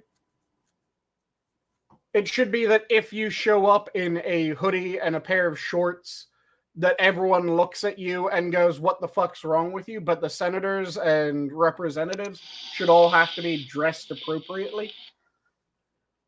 But now we have the exact opposite. We have the senators can wear whatever the fuck they want. The House can wear whatever the fuck they want. But if you're going to visit, you better be dressed nicely or else you aren't allowed in. Yeah. Exactly. I don't know. I've never been big in back-ass words. I've never been big into politics in the first place. But it's gotten to the point I can't watch any of it now. Mm-hmm. Because seriously, the caregiver in my brain is just screaming the whole time. Yeah, and like I said, the group that I blame the most for that is the media, because they should be the ones that are honestly looking at the people and going, this candidate is obviously having trouble. But again, the problem is that some media groups are rather good at that, because there are the media groups that will go, yeah, Mitch McConnell, Nancy Pelosi, these handful that are clearly having issues are clearly having issues. But there's also a shit ton of news networks that will say that Ted Cruz is clearly non-compos mentis. Yeah. I don't know. Me and Hammer last time. Okay. No. You finish, sweet. When they say that people like Ted Cruz are in the same camp as Mitch McConnell and Nancy Pelosi, it makes it difficult for people that aren't read in to really know. They just know that I've heard Ted Cruz speak. He's perfectly fine. Yeah. But they're probably bullshitting about the others, too. Whereas if they were very careful and very clear that, nope, these are the people that are having issues. Here's the evidence that they're having issues. Mm-hmm. And the evidence isn't just, well, they disagree with us, so they must be having issues. But it was an actual explanation of, this is what's going on. Here's the signs for this issue. Here's the symptoms that they've been demonstrating. Then people would be more able to go, okay, I shouldn't vote for this person. Let me vote for someone else. And if you think that you want someone of the same politics, vote for someone of the same politics. If you think that you want someone of different politics, vote for someone of different politics. But you should have some means of getting the information to the general public other than, Well, everyone just needs to listen to congressional speeches and figure out which ones are mumbling their way through. Yeah, I was gonna say me and Hammer actually got in a conversation. He very much disagreed with me, but I do think there should be age limits. And my reasoning is because past like 80 and on, the common cold can take your mind out. Like having a UTI, you'll get dementia. Like it's There, very there's one easy for. reason. There's one reason that I disagree with that, and it's the same reason that I disagree with term limits. I think that functionally there should be. I don't think that there should be any law about it. I think that it should be that the culture just goes, this person's having issues. No. Yeah, I mean, I understand the culture thing, but like the culture is people retire at a certain age. That is our culture. The problem is they're not listening to the culture. They're going to stay there until they're dead. Well, no, the culture is that people can retire at a certain age, not that they must retire at a certain age. There's only a handful of jobs where it's you must. And you're talking about military and certain law enforcement. Air traffic control, you have to retire at 55. Okay, yeah. So a lot of like blue collar jobs have you at a certain age too, because just physically you wouldn't be able to keep up. Certain ones, other ones don't. Like EMS, as long as you're able to keep moving, you can keep trucking in EMS for the most part. Well, that's one of those jobs where not a shit ton of people go for, so they're just going to keep y'all as long as they can. Yeah. Well, and there's other examples of that where as long as the person is functional, they keep going. And they can choose to retire at a certain age, but they don't have to retire. These politicians aren't functional. No. Which is where I'm saying that we need an educated voter base. Yeah, and the problem I see with it is, like I said, if you could get voted in at 85, but then you have a bad allergy season and you have dementia, like, what do they do about that? Yep, it should be that we have an educated voter base that gets rid of people that are obviously having decline. And we should also have controls, and by controls, I don't mean the officially declared controls like, oh yeah, if you're 85, you aren't allowed to be in politics. It should be that your family is the one that steps in and goes, yeah, they aren't able to deal with this at the moment. And there should be some mechanism of naming a temporary stand-in. Yeah. That's really the only thing I could think that would work on it, because like if you vote in someone that's quite elderly and then they decline really rapidly, because that happens very often. Like I had a 95-year-old who went on like 2-mile walks every day. He talked for hours. He's sharp as could be. He got one cold and it wiped him out. Like in 2 days, and he died 3 weeks later because his brain just went with the cold. Yep. And I get that. I worked EMS. I dealt with a lot of Jerry's. But the stand-in thing would probably be the only thing that really works for it, because anybody up there in age can just fall out any moment. So you have to have somebody that can take their place, or you end up with like this woman that just died where we all knew she was not okay. I think that it should be that when you're elected, you do have this is my temporary stand-in. Should I need surgery? Should I need X, Y, Z? Mm-hmm. And then when I'm able to come back in, if it's a short-term thing, when I'm able to come back in, I come back in. If I fucking die during the surgery, then until the time that we're able to have another election, then this person functions in that stead. And then once there's an election, they get replaced unless they're elected. Kind of like the vice president. Kind of like the vice president, or there's a bunch of other examples that you could use where we have that. how a lot of mayors and shit like that, it's their spouse Mm-hmm. is their stand-in. Which Yeah, I the problem don't with the like what that. yeah. And the Say again? problem with that also is usually if you have older people that were trying to do that for, their spouses were probably going to be around the same age too. Oh yeah, but I'm saying that that's just an example of a situation that we already have a. Yep, this is the stand-in. Not that that should be the go-to, but Yeah. that's an example of one. Right.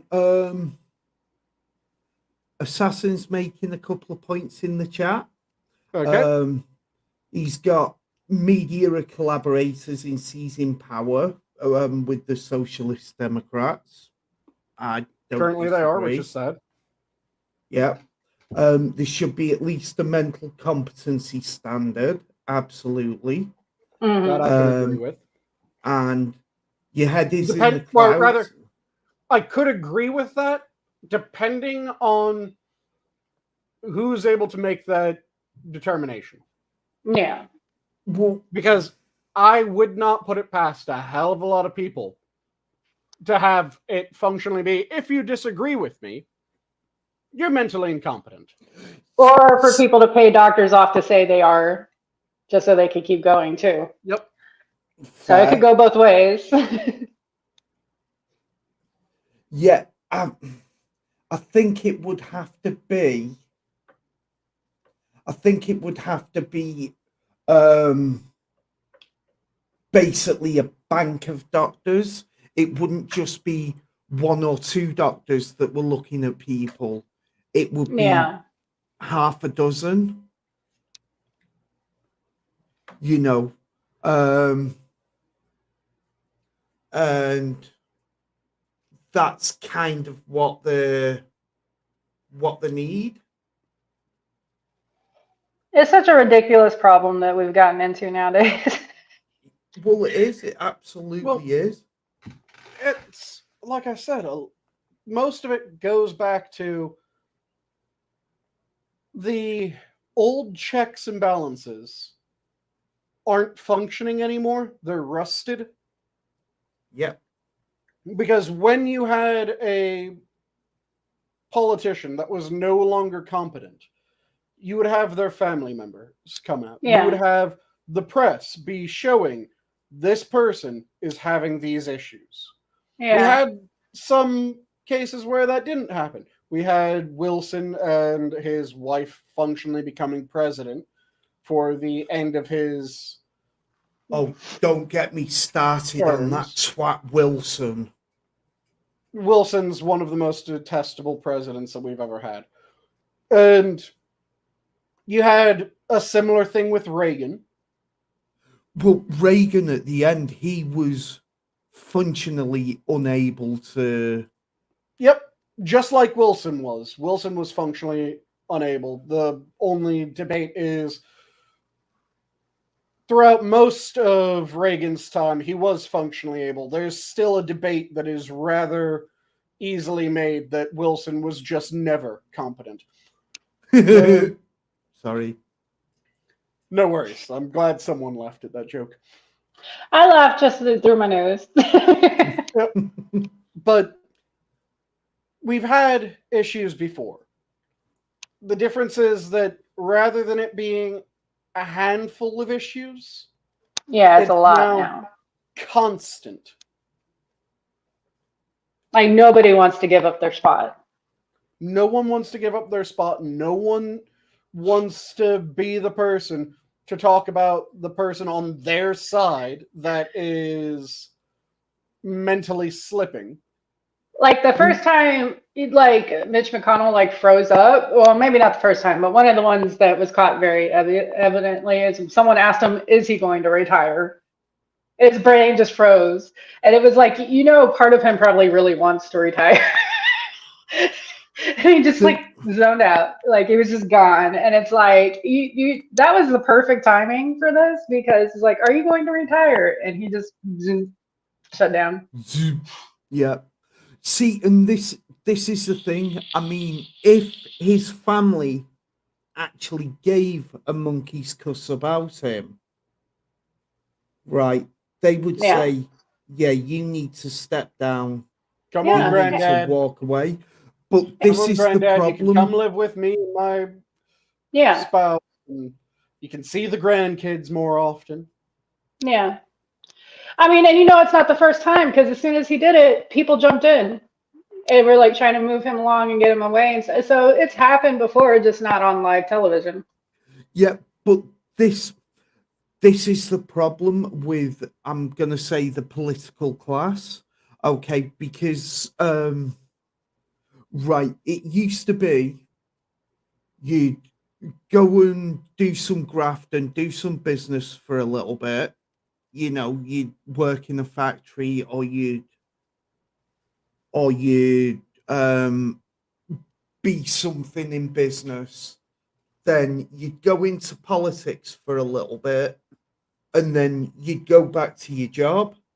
Yep. Yeah. And the thing is, we've allowed, right, and you've got to remember, I come from a constitutional monarchy. Yeah, you're Right. used to people just sitting on the pot.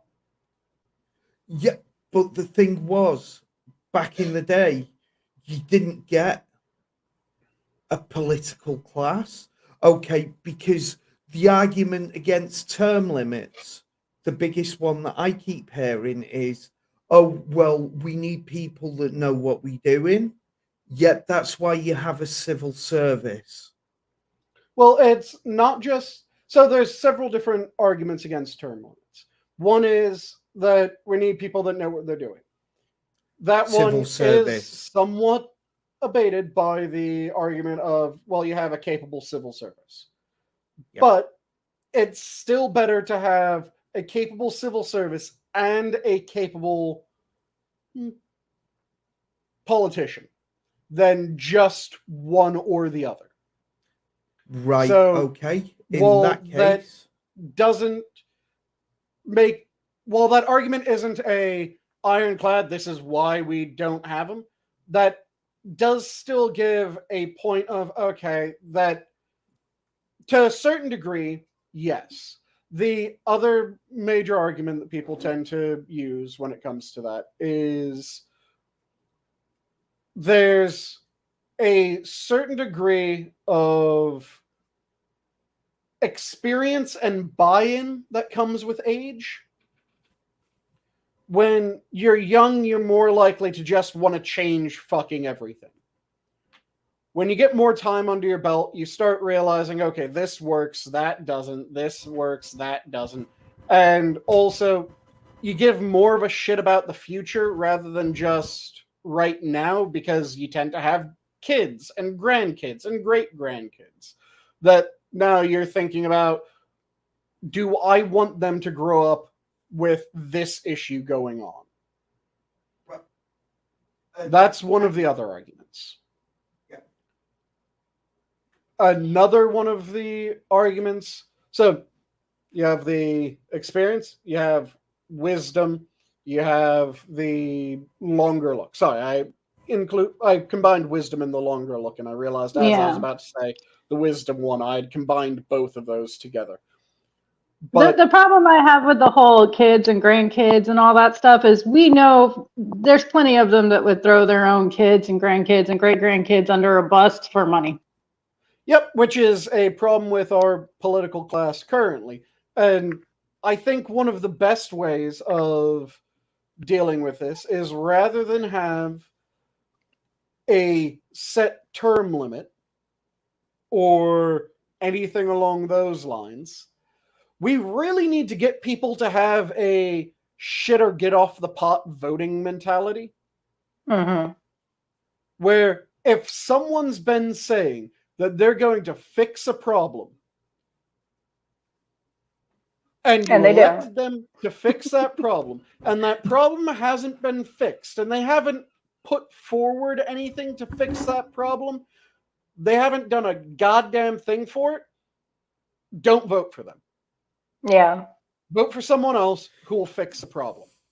Well, and just keep on switching votes until you find someone who realizes, oh shit, if I say that I'm going to solve problem X and I don't do a fucking thing about it, they're just going to bounce me on my ass.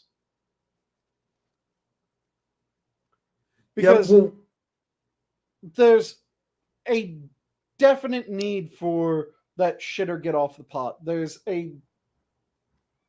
We need to have that mentality for a lot of different things. We have a bunch of different advocacy agencies that they set out to improve the lives of Group X, and every year they tell us that the lives of Group X are worse now than they ever were before.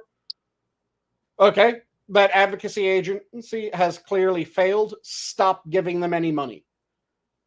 If you have made no improvements over decades, why the fuck should we support you? Yeah.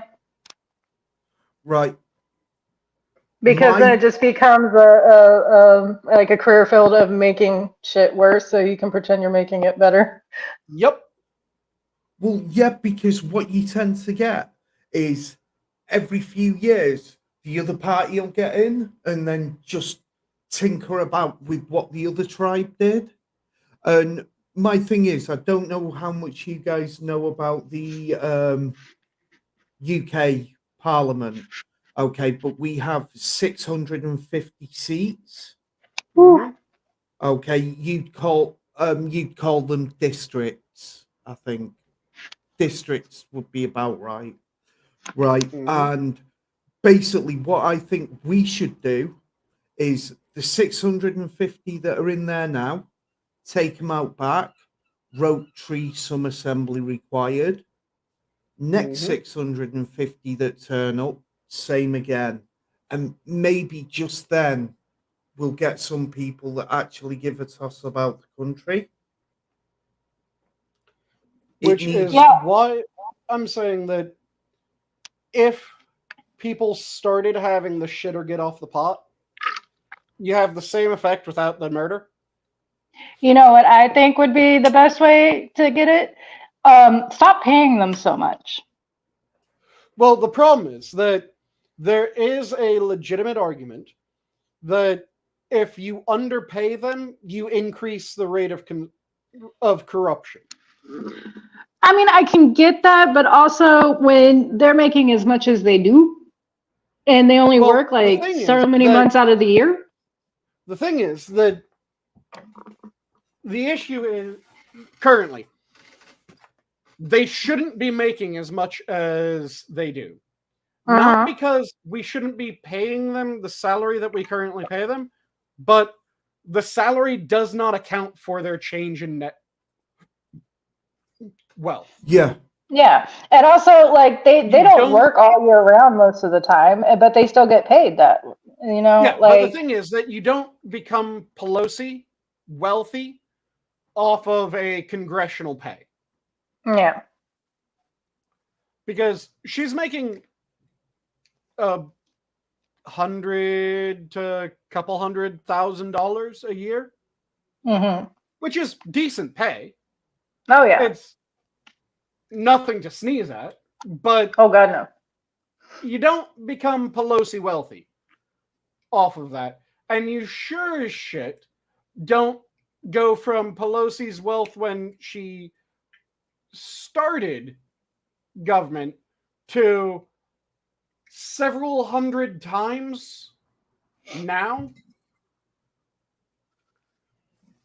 from that pay. Yeah. I mean, we need to look more into how they're getting their money. We need to deal with that. We need to not cut their pay, because like I said, if you cut their pay, then that ends up increasing the likelihood of corruption. I feel like they're already corrupt anyways. Well, they are already corrupt, but the thing is that if look at one of the reasons why the Russian military is as corrupt as it is because when you look at the Russian military's pay, it is nothing compared to any of its contemporaries. I mean, I'm not saying like they need to get a pay cut. I'm saying like, am I wrong that the Senate isn't in all year round? Like, are they at work every like weekday? And Assassin, what the fuck do you think figure out where they're getting their money from and deal with it means, if not prosecute? I'm curious, what do you think those words would have meant other than prosecute? But like, I mean, just back in the day, people used to like it's full on senators. They had other jobs they did when they weren't doing that job. Yep. And they worked both jobs, and that's how they had their full income, right? Like nowadays, most of them don't have secondary jobs. They just get paid a shit ton of money, just show up sometimes. And I mean, I've seen them sleeping in there, and they're just in there taking naps and shit, getting paid. Like, I don't know. To me, it just seems like it's become too easy of a job, and like they get paid no matter what. Like they could be taking a full-on ass nap during the whole time they're meeting, and they still get paid for it. Like that's what I'm saying. Like start treating it like a real job instead of just like, hey, just kind of show up and be here. And Assassin, I absolutely said, you see where the money comes from and you deal with it. Yes, he did. Right, I'm gonna make a point here. Okay, and I'm not taking sides. Okay, as I say, I'm a commoner. I'm not what you would call well educated. Okay, but that could be taken as you just stop them from getting that income stream. It was very vague in its term. It wouldn't specifically automatically make you think prosecution. Okay, I suppose, but that would be I would feel like that was a bit of a reach to go for that over you close out those methods, and where there's corruption, you prosecute them. Where it was something that was entirely legal, then you just close it out because you can't prosecute someone for something that's legal. Yeah, and no, absolutely. That's the reason why you have to have you see where they get their money, and then you deal with it accordingly. Because if it's corruption, prosecute the shit out of them. If it is legal and shady, close it. If it is legal and not shady, so they end up earning money through a means that is not involved with them being a politician at fucking all. They invested before they got into politics, and those investments just happened to pay off. Fantastic. If they wrote a book and that took off, okay, fantastic. Yeah, I was about to ask how you felt about the ones that write books, like about when them being in their position. How do you feel about that? So if they're writing books about their position, then I feel like they're trying to get wealthy off of the office. But that's also something that it would be fucking impossible to make that illegal and not be a violation of freedom of speech. So the way that it should be dealt with is that should be something that their voting base sees, and their voting base goes, this is detestable, stop voting for them. Or we look at it and we go, nah, I can deal with that, and we keep voting for them. Personally, I find it distasteful, especially if they're doing it as a inside look at what it's like to be on this committee or that committee. If it's more of they're an interesting person, they're writing an autobiography. Yeah. Like their whole life story is not a big deal. Yeah. See, but my thing is, right, with politicians, okay, you always expect I'm going to say a little bit of graft. Oh yeah, there's always Okay, it's like it's any other just crime, something there's that's, always a baseline level of corruption that you will never be able to get lower than that baseline level of corruption. and it's like here in the UK, we expect a little bit of graft, but the thing is, now to my mind, they've gone so far past that, oh, this politician has gone off and done a couple of after dinner speeches, for people that maybe he shouldn't have.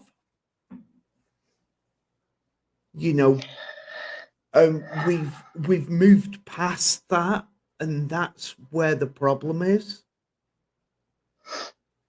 I don't know. Like I said, Another.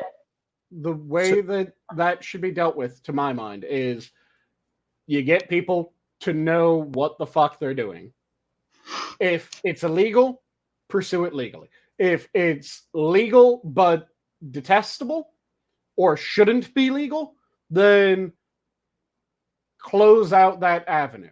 If it is legal, not detestable, but not really something that people are chill with, then stop voting for them. If Yeah. it's legal and completely above board, vote for them. Good shit, whatever. I don't give a fuck Yeah. at that point.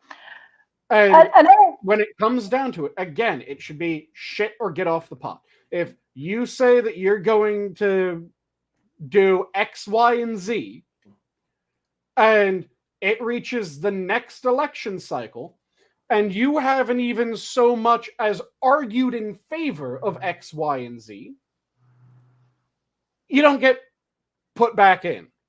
Mm-hmm. If you did X, you started working on Y, and you haven't gotten to Z, okay, that's probably a good indication that you get a second time. If you've put in honest work, you've submitted bills, but your bill didn't get passed, but you submitted a bill that had a chance of getting passed, it wasn't complete horse shit, then again, that's something that, yeah, you should probably get elected again if your voters still like you. Another issue I'm having with it. Oh, go on. Oh, go ahead. You first. Oh no, I was just because I am kind of changing the subject a bit, but another problem I'm having with the whole our politics right now is the absolute just like fangirling fan club kind of situation we have for politicians now. Yep. It's so fucking weird to me. This is a job. They're not supposed to be treated like they're fucking Hollywood stars.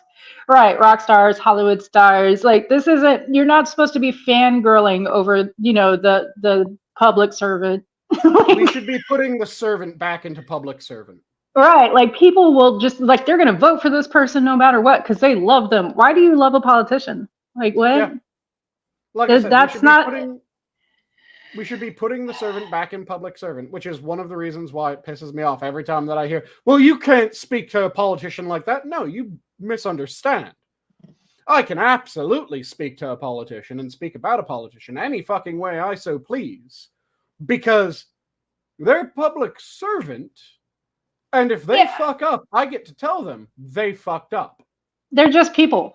That's it. Like they're just people who happen to run for office and get voted in. Like you don't even need a special talent or something. I find the whole movie star and rock music and stuff like people fangirling to the extreme weird enough. But when you start doing it over politicians, it's like, do you have a doctor you fangirl over? Is there like a nurse at your ER that you're freaking out over? I don't understand. And I do blame FDR assassin. The three worst presidents off the top of my head are FDR, Wilson, and fucking LBJ. Those three are the sources of 90% of the problems plaguing the U.S. right now.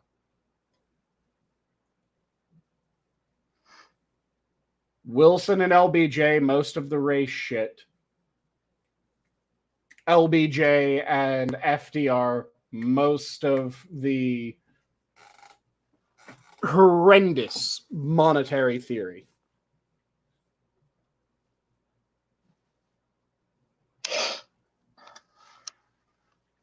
And I disagree that it got worse with Eisenhower, because I don't think that you should fangirl politicians with one very minor caveat. If they are personally ridiculously impressive, credit where credit's due. Yeah, but there's a difference between, you know, liking someone and giving them credit to fangirling, like you're acting like they're a K-pop band, you know? Yeah. Like But I'm saying that to the extreme. There's a lot of people that seem to also look at, well, if you respect the politician that is in the same camp. And I'm going, no, it depends on, is the politician respectable? If the politician's respectable, you should respect them. If the politician is detestable, you should detest them. Because, I mean, we had some of the, like, very popular people, like JFK. A lot of people were very big on him back in the day, but it wasn't like he was Elvis. You know what I mean? Well, like, it somewhat was with JFK. I mean, it was close. Every celebrity that he could. Well, yes, he was a slut, but there's a difference. It's not like, you know, people would live or die by him, right? They really liked him. He was very popular and he was handsome, and, you know, the ladies kind of swooned a bit. You know, that's different than the shit that I'm seeing nowadays, where people will, like, full on get in fist fights if you don't like their politician. True. But yeah, I also, one of the things that I have problems with is people have confused the fact that we had very respectable people for certain offices, and now people think, well, you need to respect that office. No. I need to respect the power of that office, yes. I don't need to respect the current occupant of that office unless that current occupant is respectable. The fact that we had absolutely amazing presidents throughout a good chunk of our history, or we had good presidents throughout a good chunk of our history, we had some absolutely amazing presidents that were absolutely deserving of respect. Doesn't mean that everyone who gets named president is deserving of respect. No. Just because we had very noble senators and representatives at earlier points in our history does not mean that every senator and representative is deserving of respect. You still have to see whether they are personally deserving of that respect. Mm.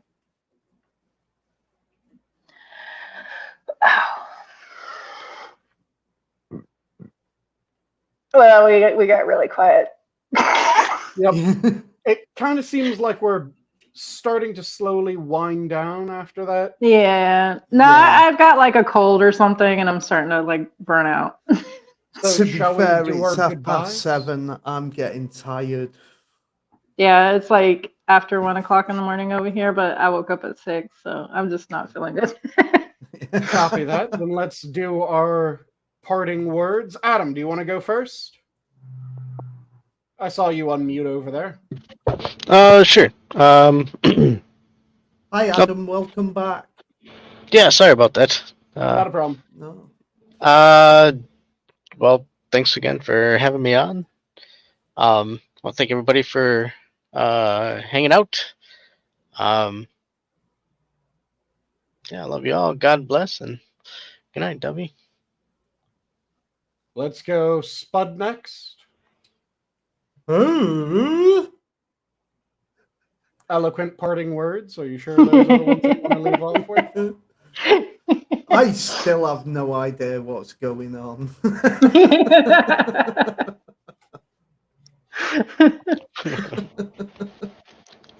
Those do work as parting words if you want them to be. Yeah, I think they do. I mean, I think worked well as well. Okay. Poppy? I don't really have parting words, but I do have a weird announcement. Me and Chris are getting legally married finally at the end of October. Nice. Ooh, Oh, Congrats. congratulations. And we've been together 15 years, but we had a lot of complications that made it where we couldn't get married, and so now we are. Haha. So you're currently common law, and now you're getting Legally, yes. Like full by on. the never.